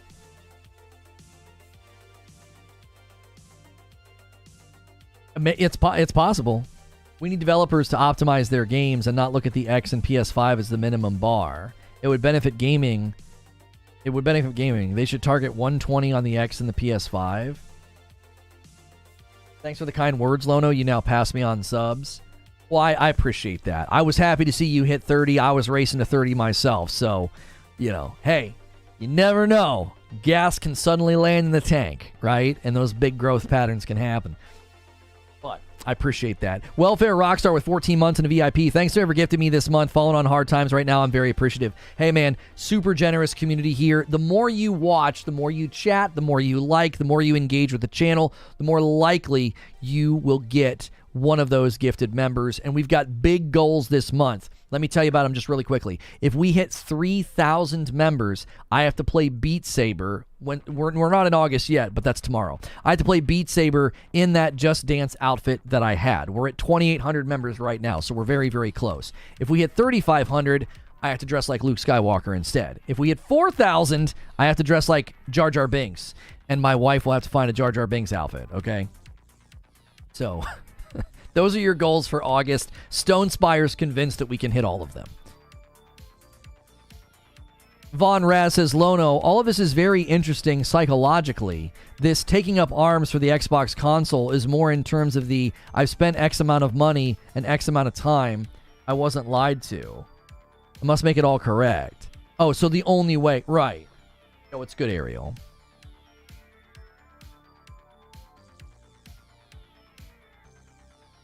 Larian Studios stated that Series S isn't holding back development. Getting Baldur's Gate 3 to run on an S is a resource issue. I want you to reread what you said really slowly, because first, you're lying, and I don't abide liars.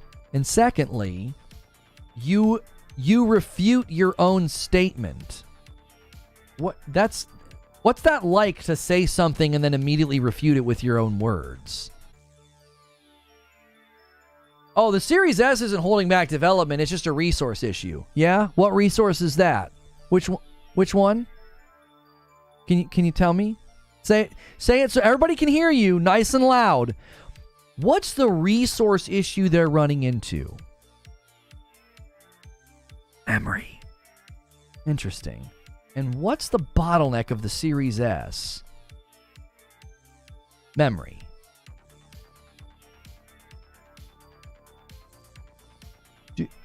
Do you understand how insane it is to say that's not the problem, this is the problem, and the problem is what you just claimed is not the problem? Not lying. Plume Network just released a video about it. Okay. There's an interview with Larian with IGN. There's an interview with Larian with Friends Per Second podcast. There's a clip floating around. He literally says the Series S memory is the issue. It's memory intensive to do co-op. It's being a small studio.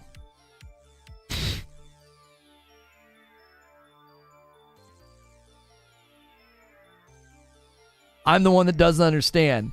You're right. You're right. There's multiple interviews with Larian specifically stating what the problem is, and you're saying what you're doing is you're moving the goalposts to blame them, and it's just remarkable the sheer lunacy to do what you're doing. It is just a dizzying display of console tribalism. It's truly remarkable. Truly remarkable. Jordan Hederman with 2 months. Can't remember now I've even come across this channel, but glad I did become part of my daily routine. Keep up the good work. Thank you so much. Let me break this down for you, because what you're doing is you're playing sleight of hand, and you're not getting past me because I've been doing this a long time. The problem is memory. That's the bottleneck. They can't get split screen to work because of the limited memory of the Series S. That's called a causality. It is the causal reason that the game isn't coming to the S. Their response to that is, we need more people, more resources. We need more to work on this. It requires more from them to address this problem. Again, remember, the problem is the memory. That's the causality. You're playing sleight of hand, and you're going, whoop, whoop. Nope. They said it's a resource problem. They don't have enough people. It's their fault. No, you're just playing sleight of hand. They literally have Xbox engineers trying to help them with ... the problem. That's not what they said. I've read 2 interviews where they have quite literally said the problem is the memory constraints. You're going to a video that's ripping things out of context. Devs have come out today saying the Series S is not holding back current gen. Okay. Okay. Sure. Yeah. Show me where they said what you're stating. No, you're the one making a claim. The burden of proof is on you. I've covered this 10 times over. I'm not going back and doing the research again for you. I've already done the research. I've already read the interviews. You're just in here ripping things, little snippets, to play sleight of hand, to be like, well, no, that's not the problem. The problem is it's Larian's the problem. Sure.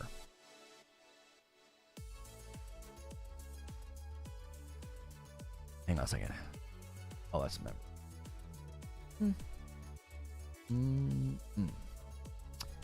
Save this image. Okay, save. Got it.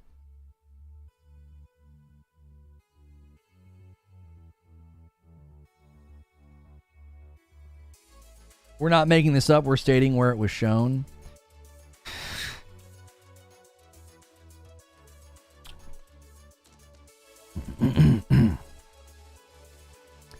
I'm going to try to find the IGN article where they specifically talked about this. Okay. Am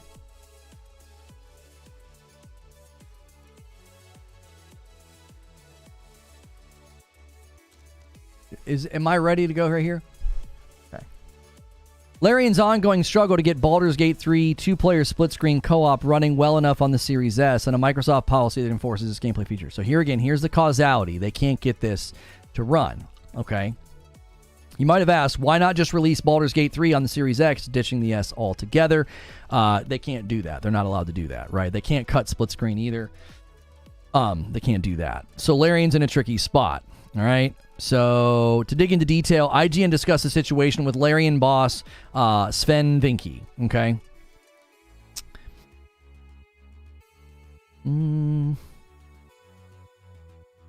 So he's saying here, there's all this craziness. It requires lots of optimization. On certain platforms, we're just faster than on other platforms. It just takes us time. That's the reality of development, okay? So he's talking about himself. It's not that we planned this. Our plan was that we wanted to have a simultaneous release, but we've been on this game for a long time. It's a really big game. The amount of things you can do is insane. I think people will be surprised, okay? There's constraints we have to overcome, so we just work on them, okay? Here we go. What are the constraints? What you talking about? Oh, we're going to have to make compromises to get the Xbox version out, but decline to say what they are. We're trying to be very limited in our compromises we have to make. That's one of the reasons why we're taking more time also. Now, they can come out and say, oh, Series S isn't holding back development.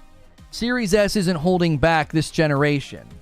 This is a refutation of that claim. You can't in one breath say, we're going to have to make compromises to get the game to run on that system, but then in the next breath say, but it's not holding anything back. Really, it's requiring more work, more bandwidth, more cost. Xbox engineers have to come help you, and you're making compromises. It's nonsensical to then say, but it's not holding back development, it's not holding back this generation. No, you're just having to take longer dev time, spend more money, hurt your profit margins, and compromise things on the game, take things out of the game. There's always compromises for lower specs, even on computers. Thank you for conceding that you are incorrect, that the Series S is holding things back. You just conceded it. There's always compromises for lower specs, even on computers. Ding, ding, ding, ding, ding, ding, ding. That's an objective truth. This isn't subjective. This isn't opinion. It's an objective reality that the Series S is holding things back. When you have to take longer dev time and compromise and take things down or out of your game, that quite literally is holding things back. Bro, an IGN article, they're not always the best for me. These are direct quotes from an interview. You understand they're not allowed to do this, right? They can't just misquote him. So now you're going to try what? Genetic fallacy? Poisoning the well fallacy? You're going to attempt to get around these direct quotes from Larian by saying that, well, it's IGN, they're not always the best? Which fallacy are you trying to employ here?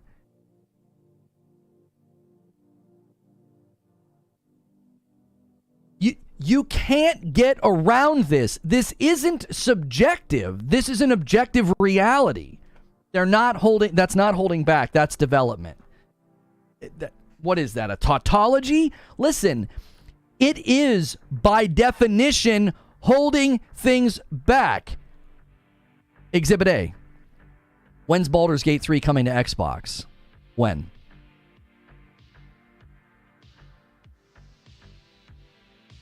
When? Not at the same time as the PS5 and the PC, so by definition, it's what? Being held back. Right? It's being held back. Not only is it being held back, when it comes out, it will be less than on the Series S. Also, by definition, being held back. It's not at its fullest potential.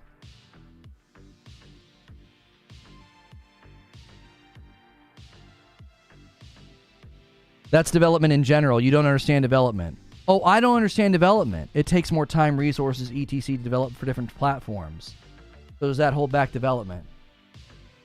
You're so close to realizing that you're locked in here with me. I'm not locked in here with you. I do understand development. That's precisely why the Series S is a failed strategy, because it will always take more time. It will always take more resources to develop for different platforms within a platform. You've created a hierarchy within your platform. You don't even see what you're saying. I don't understand development. As you argue that I don't understand development, you quite literally substantiate and support one of the main premises of today's show, that the Series S requires more work every time. Every single time. But that's not holding things back. Really? Constantly having to build for a weaker system isn't holding anything back. Except for Baldur's Gate 3's release date on Xbox. Except for getting Baldur's Gate 3 split screen to work. It's just holding those things back. Just, little inconvenient things like release dates.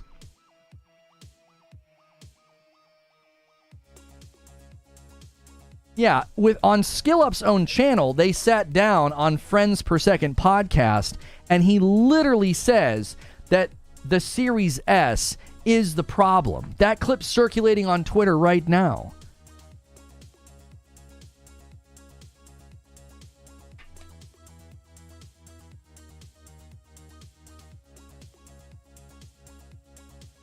Here's the specific clip. All right, hang on a second. We have a clip.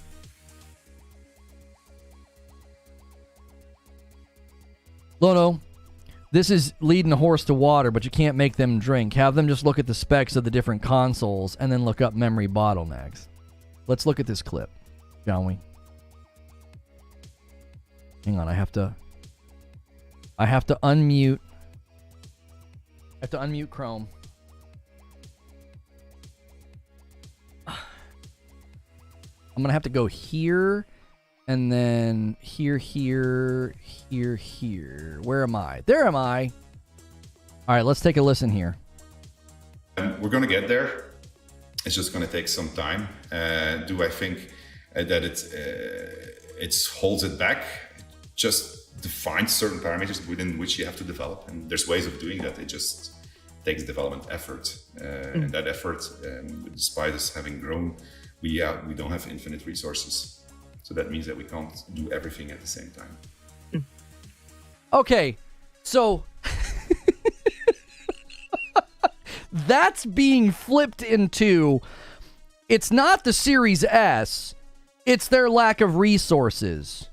Just a dizzying display of, I'm going to do everything I can to reframe this. Your commitment is admirable, your behavior is foolish. Like, it's admirable to be that committed to a thing, but this is just utter foolishness at this point. He's being polite. Is it holding it back? Well, we don't have infinite resources. That's a yes. That's him saying yes. He's saying, yeah, we don't have infinite resources. We can't just solve this problem on our own. Completely disregarding what he talks about just minutes earlier. Yeah, he talks about memory. He's like, this particular thing takes a lot of memory. Guess what the Series S doesn't have? It doesn't have a lot of memory. My name isn't Rio with a 5 spot. Xbox was hoping the S would pull PlayStation numbers and then eventually push them to Game Pass and have 100 million sub base. Hang on, I feel like I missed another super chat. Adam says, imagine the Digital Foundry video of the PS5 Pro against the Xbox consoles where the Pro performance is better every time. Will Phil be fine losing? And then Vortex with a 2 spot. Do you think we'll ever get a Returnal 2? I have no idea about a Returnal 2. Thank you guys so much for those super chats. Wait, Lono, you don't really think with an unlimited amount of resources they would have been able to make it work? It's a resource issue, and the Series S is causing that issue. Well, yes, but again, of course, if they had an infinite amount of resources, they could have thrown, they could have just thrown blood and treasure at this and got it to work. Sure. That's the problem. The problem is presenting itself. The problem is Series S is bottlenecked. It is the causality. It's the problem. And the devs are smashing up against that problem. And they're dealing with it in different ways. One dev's going to say, we don't have infinite resources. So, maybe Xbox can help us out. And that's what's happening with Larian. Do you want to know what a lot of devs are going to say? They're going to say, miss me with that. Forget that. They already told us Returnal 2 is not being worked on at this time. Oh, did they? I don't remember seeing that. Yeah, I've not seen anything about a Returnal, a sequel to Returnal. I steal popular names for likes with a 1 month of membership. Imagine how unplayable Starfield was on the Series S before the engineers came to help Bethesda. Even still, I bet it struggles in numerous areas. Zinthos with 22 months in a VIP. Hope you and the fam are well. Thank you, Zinthos. Alapark is quoting him here. There are parameters you always have to develop for, as in all cases with development, and figure out what to work around. We don't have infinite resources and can't do it all at the same time. Paraphrase, but that's basically the clip. Oh yeah, that's the thing we just watched.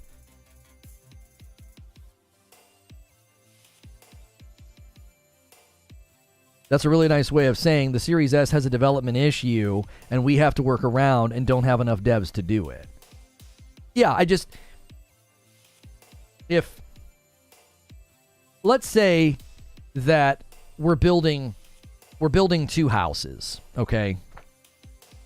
And the first thing they have to do when they build the houses is they have to dig out the ground to lay the foundation, okay? And as they're digging up the ground for these foundations, they find that one of the plots of land has a bunch of rock and just insanely hard ground to break. And the tools they have and the men they have to work and the team they have to work, they don't have enough to do it. Everything comes to a screeching halt. Meanwhile, the house over here, its foundation is dug and ready to go, okay? That's the Series X and the Series S. Now, if you looked at that and said, well, it's on you, you don't have the team to do it. The causality is the ground. We need bigger, better, stronger tools. We need more people to dig out this foundation. But the causality would still be the ground. You would say, what's the primary problem presenting to you? It's this ground. We can't break it. And then another team comes in and says, oh, we'll help. We've got bigger tools. We've got bigger whatever. That's what the Series S is. As a presenting problem, it's a bottlenecked box that can't do certain things. And this dev's like, yeah, I mean, we don't have infinite resources to overcome this. And you're like, yeah, it's on them. It's a resource problem at the company. You're just grossly gliding over the real problem.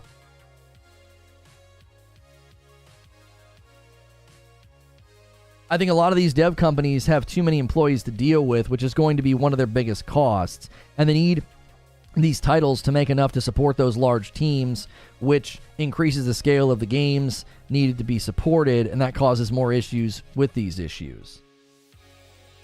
What's your opinion on Microsoft hypothetically letting go of parity between X and S and releasing games on the X and then later optimizing them for the S? I don't think that's a good option. I mean, if you do that, most of your user base is on the S. So you're talking about taking off a lot, most of your user base. I mean, that's the problem. This is my...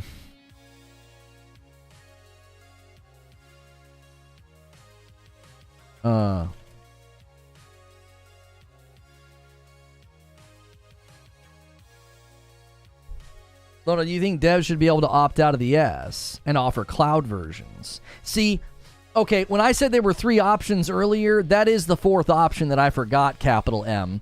The 4th option is you turn the S into a cloud box. Now, there's a handful of challenges there. Number 1, I don't know if Xbox wants to do that. From a marketing standpoint, they might not want to do that. They might say, no, that's a terrible idea from an optics perspective, right? I have a white hair down here, and it looks like I have something. Oh, I think I got it. It was like one single white hair. It looked like I had something in my beard. Thank you, Cardoc Ren, for subscribing for 5 months over there on Kick. If they try to do cloud, number 1, I don't think Microsoft wants to do that. Number 2, do devs want to do that? Like, is that what you want to do with your game? Yeah, we released it on the S and it's running through the cloud. There's been a handful of games that have launched on the cloud on the Switch and they don't get good reviews. Like, they don't. That's part of the problem. If you release a game on the cloud, it's automatically going to encounter all sorts of problems.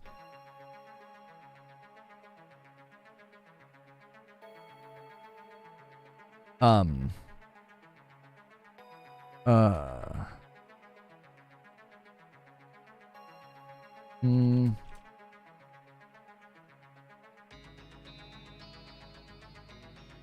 on one second.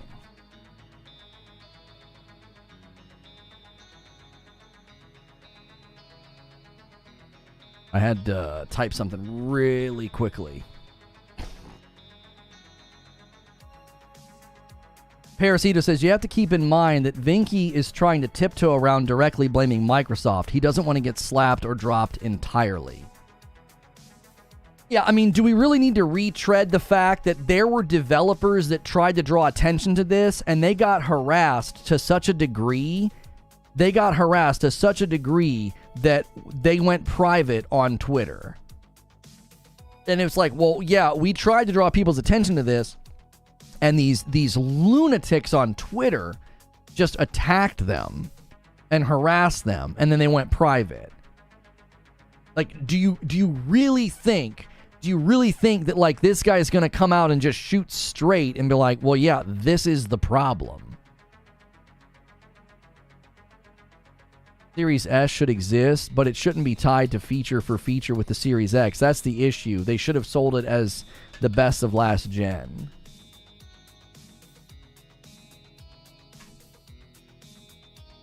Creature says, do we really need to retread these effing likes? Yeah, we've had almost 800 viewers the entire time we've been streaming this show today. Let's shoot for 500 likes.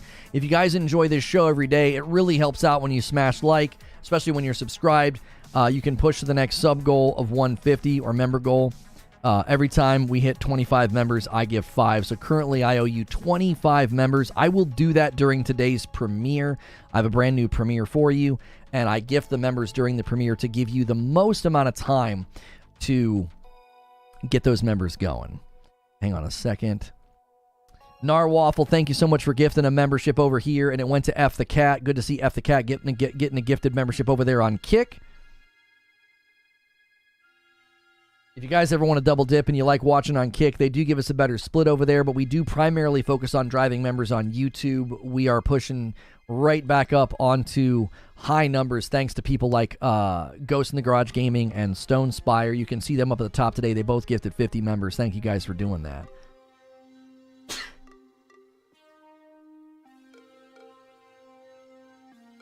Agree to disagree, says Abe.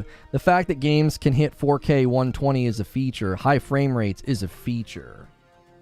Plumley says performance isn't a feature. Performance is based on hardware and software. It can't be the same on all configs. Gameplay features is the parity. Well, I don't know exactly what you guys are debating, but I do think that's primarily where Xbox lands on this. They primarily land on this and say, we need this to have parity. Thank you, JC, for gifting a membership. One at a time is just fine, by the way, guys. Don't let these big dogs, push you away. There's plenty of people here. You can gift one member, pay it forward, especially if you've gotten gifteds in the past. Thank you so much for doing that, JC.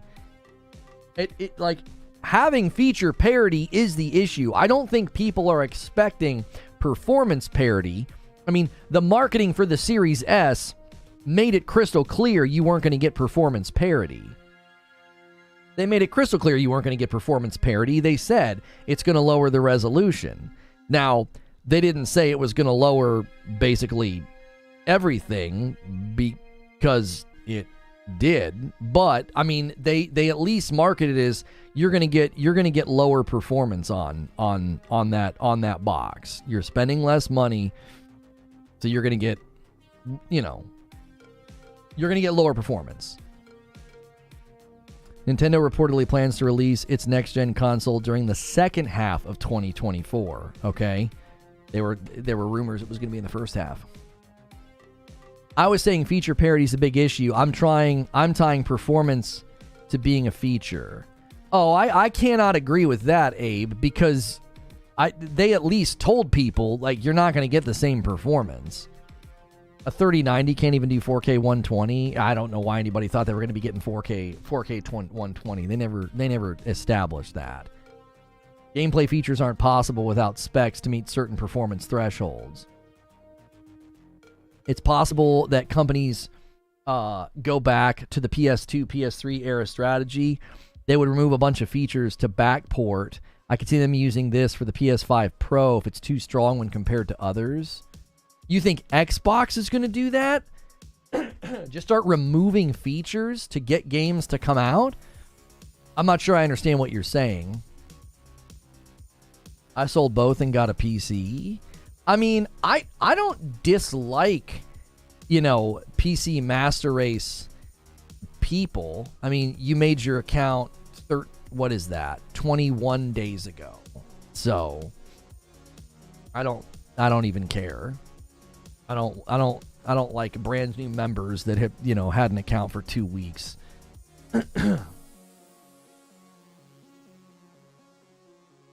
I remember hearing 4K up to 120 and the marketing back then, and even I was like, what?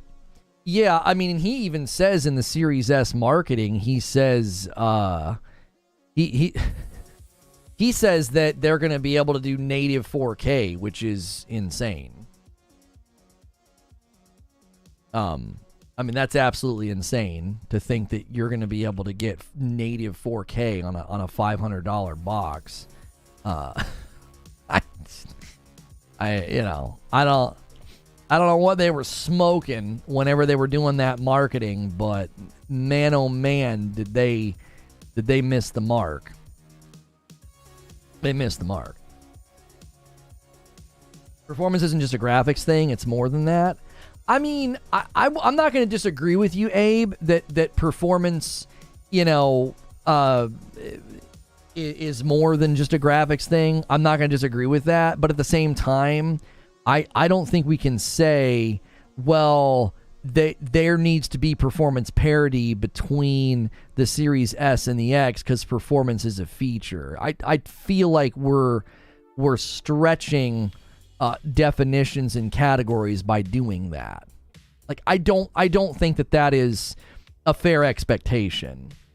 I don't see that as being a fair expectation to be like, well, performance is a feature, so if we're going to get feature parity, then we ought to get the same performance on the Series S as the X. I feel like I've just did a couple of, logical backflips to get to that, and I don't think that's well argued.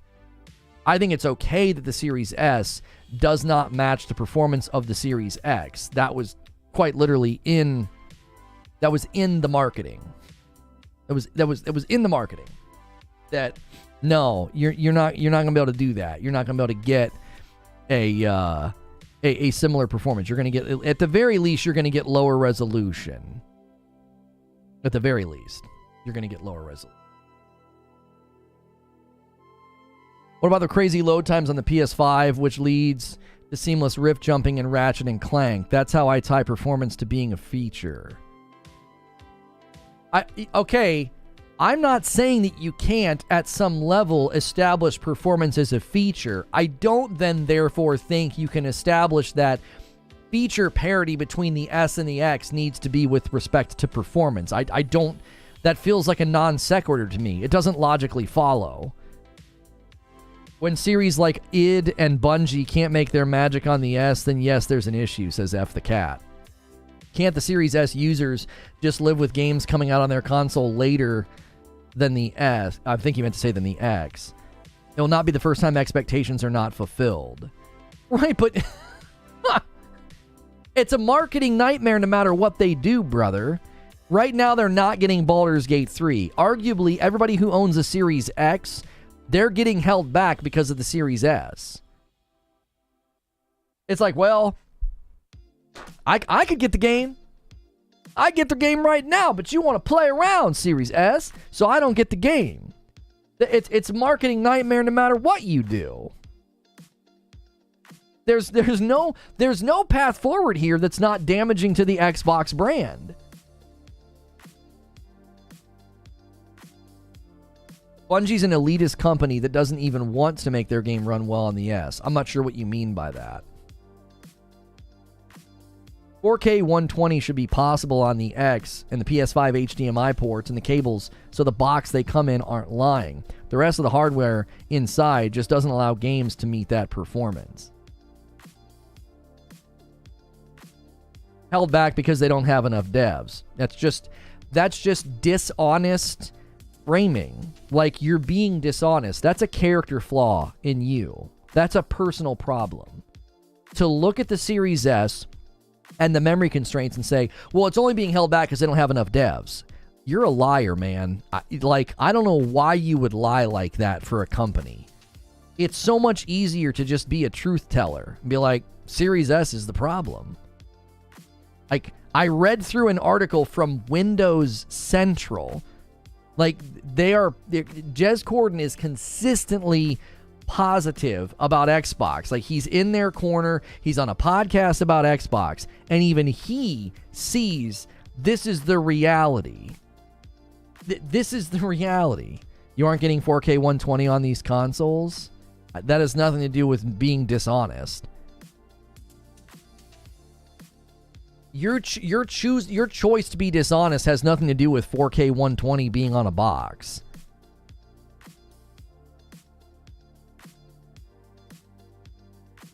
Baldur's Gate 3 is one game, and people care. Oh, you don't think people care about Baldur's Gate 3?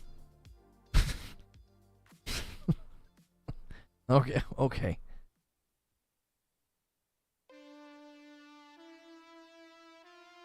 It's literally like going to be the liquor store to get a case of beer, but your friend is with you and doesn't have their ID, so the cashier won't let you buy the beer. Right. Larian getting criticized for having too many devs and setting standards, and also too few devs for the S.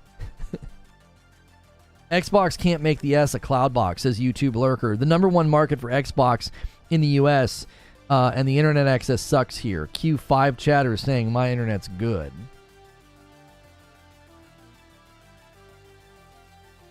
The problem with the S is it's underpowered for a next-gen console, but it's their most sold console, so they couldn't cut it out even if they wanted to. You can mute the beat button when turning on the PS5. This will save lives. I saw that this morning. It's pretty funny. Oh, man. It's true. They don't. How many in chat are buying it day one? It's just so interesting. It's like, so once you start, you visibly and clearly are losing the argument. Now the response is, well, nobody cares. It's not a popular game. What?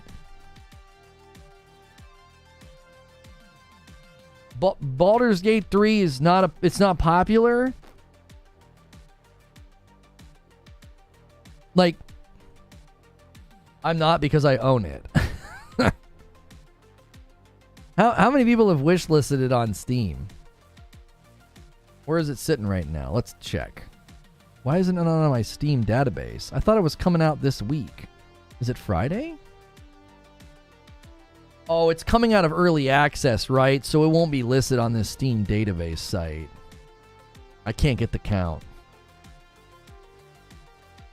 I'm pretty sure Baldur's Gate 3 is pretty popular.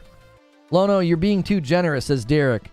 This guy's main argument is the stomp my feet fallacy. Yo, a 5 spot from No Face Lord. Hope all is well, Lono. Enjoy. Thank you so much, No Face Lord.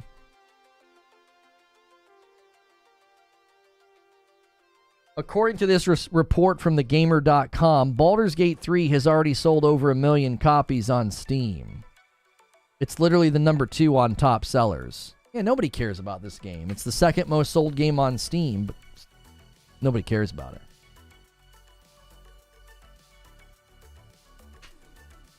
Oh, it was 3 years ago in 2020 when they had sold 3 million copies.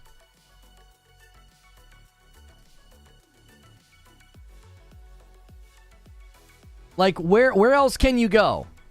Where else can you go? You guys tried a couple of times to say, oh, it's not the Series S, it's the devs. You tried that. And now you're trying to say, well, no one cares about that game. No one's going to buy it. 3 years ago, they had sold 1 million copies. It's the second most purchased game right now on Steam.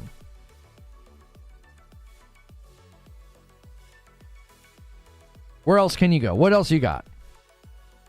Isn't it easier to just admit that the situation is not good? That the situation is concerning? Isn't that easier?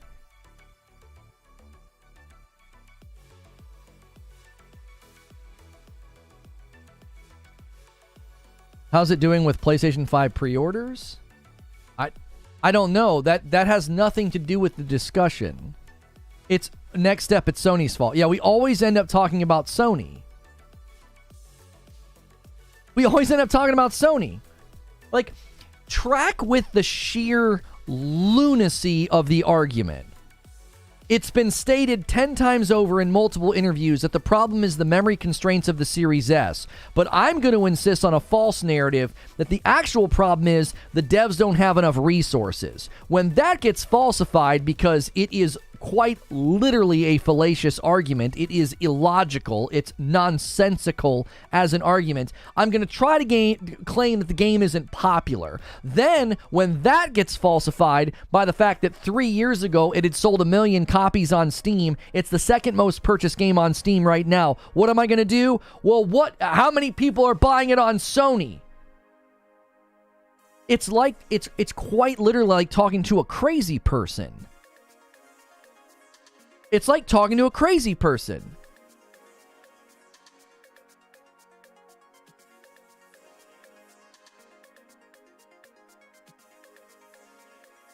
I'll tell you one of the reasons why on days like today, a lot of the Xbox fans that I'm familiar with, you want to know why they don't show up? Because some of y'all go so crazy, they don't want to be associated with you.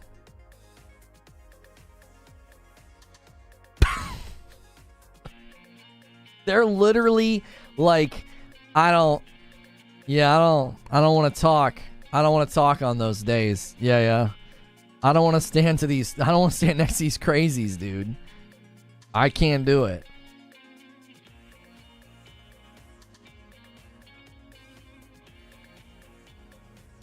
That's the point. The PlayStation fanboys don't care about the game. What point does that, how does that point matter in the grand scheme of the discussion? How does that logically follow?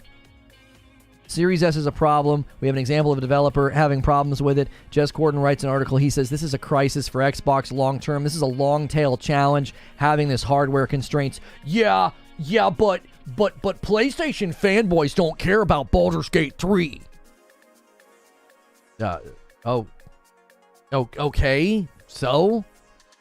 Okay, now that you got that out of your system, what do you have, like anti-Sony Tourette's? Now that you got that out of your system, what about everything that we've talked about today? What about everything else that we outlined today? Shout out to Doc Dark. Yeah. I hope the people defending Xbox this hard have the same dedication in real life things. This is crazy. Oh, it was #1 on Steam for a few weeks? What beat it? Starfield?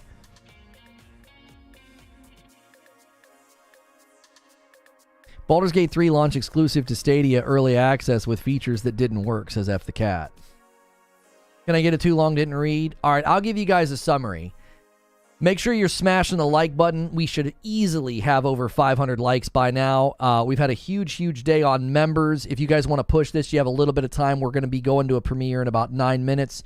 You can hit 150, and then instead of owing you 25, I'll owe you 30 members. So basically, there was a Jez Corden article from Windows Central that felt to me like I was reading summaries of some of my videos over the last couple of years. Starting around, I don't know, sometime in 2021, I started drawing attention to the fact that I felt the Series S was a self-made Trojan horse. I felt like it was going to be a serious problem for the ecosystem, right? I think the earliest time we did a live show, we didn't do a live show about it until the middle of 2022. Now, that was a brewing conversation, though. In August of 2022, I did a show about the Series S, but from December, it was sometime in 2021 we started talking about it, and then going into 2022, more and more evidence started coming out that the Series S was going to be a problem. So, Jez Corden outlines all these issues that he sees, both with respect to third-party developer relationships. He also sees it as problematic with respect to the PS5 sales, the PS5 Pro. He feels that gap widening. Right now, the PlayStation 5 sales was sort of the catalyst to him talking about this. He was essentially saying PlayStation 5 just hit 40 million sales. That's now 2 to 1, right? That's now 2 to 1 to Xbox's market saturation this generation, and it looks like the Series S is going to continue to make things worse. Now, he also talked about how cloud and the Series S have come at a cost of the Series X as well as just widening that gap.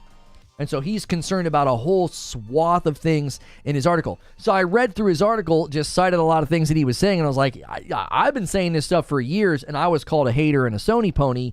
He is basically either just now waking up to these realities, or, as I said, sort of defending him sort of believing that this could work out in Xbox's favor makes sense. The promises that the Series S brought with performance at the price point that it was at, he thought that's going to turn the tide. He was also really bullish about cloud gaming. He thought cloud gaming was going to be really influential this generation. It wasn't. Now, it could be in the long term. I think that's one of the reasons that Microsoft's setting their sights on ABK, and they want King Mobile, and they want to bolster up their cloud footprint with respect to gaming, because I think they see that cloud gaming will be endemic to gaming. It just isn't doing very well right now, okay?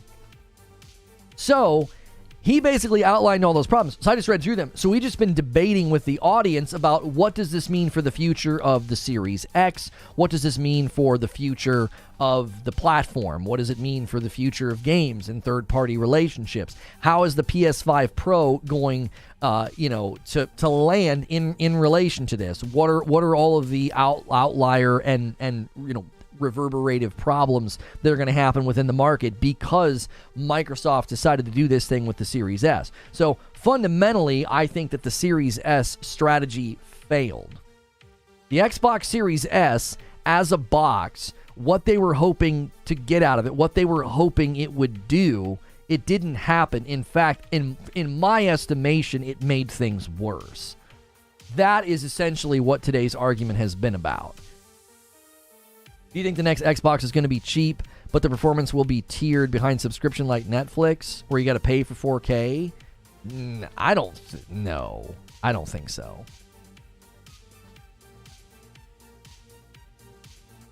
Kind of crazy when you make a successor game and you take crap you learn from the previous ones and make a better one. Oh, hey, Diablo 4 devs. Right. Even when you're running a Microsoft-centric website, it's difficult to ignore what's right in front of your eyes.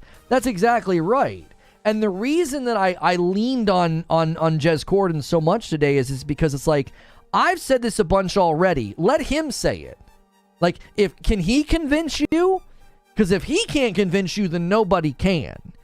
If pro Xbox outlets start coming out and just shooting straight about the Series S and the hardware challenges that are coming, if they can't convince you, then no one will. No one will convince you. You are stuck in a predetermined position. You're like, well, no, I'm not going to move from this position no matter what I see or hear. It's bootleg Jez? I'm not sure what you're saying. What do you mean it's bootleg Jez? Anyone who thinks cloud is actually going to be a thing is smoking the whole pack. No, I think cloud will be a thing. It's just going to take a long time to get there.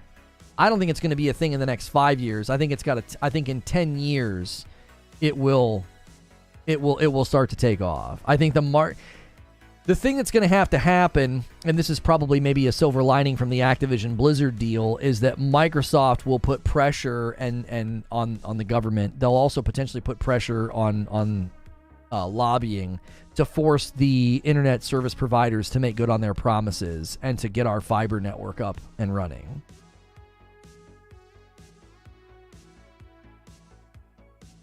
Jez Corden's bootleg Jez. There's only one real Jez. Oh, bootleg Jez is what ponies call him? Oh, come on. There's no reason to do that. Stuck in a tautological feedback loop. It'll be a thing years in the future. Give it 10 more years to be mainstream. We need infrastructure upgrades. Right. I think that's primarily the issue. Like, you need companies like Microsoft to put pressure or invest their own monies into the infrastructure. Like, if they don't do it, if the government doesn't step in and try to push it either, then we're not going to see what we want to see. Like, we're not going to see the cloud get to where it needs to be, because what's always going to happen with cloud is people are going to try it and they're going to be like, this sucks, and then that's all that it takes. I think that's why cloud gaming it's on shaky ground. It's on shaky ground because, like, no matter how much they talk it up, hype it up, and try to sell it to you, if you have one bad experience with cloud gaming, you're going to be like, and then you're not going to try it again for probably a pretty long time. It's one of those things where it's like, right now, you don't have to cloud game. It's like, it's an option. And you try it, and it runs poorly. You're going to be like, well, okay, I'll just go back to playing traditional then. Now, some people use it on the Xbox and the PlayStation to, like, try a game out. It's faster than installing it.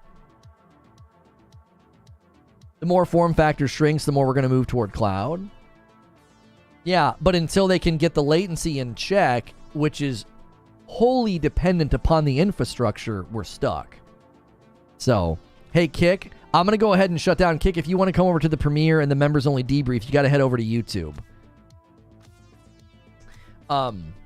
So I'm going to send you guys to a premiere. I'm going to gift the members. So make sure you click on this link. Make sure you head to the premiere. It's your greatest chance of getting the members. And the reason that I do this is I wait until the very last minute for you guys to hit the goal. And then I say, hey, man, thanks so much for hitting that member goal today. And I pay it forward to you during the premiere. Smash that like button. We are super close to 500 likes. So many of you guys edge on the likes and, like, you refuse to click that like button. Do that. And then when you get over to this premiere, smash the like button again. When the premiere ends, I am going to be hanging out with members, so it's a great reason to become a member today. You can be there for the debrief. I will see you guys over there in the premiere video that's hitting right now.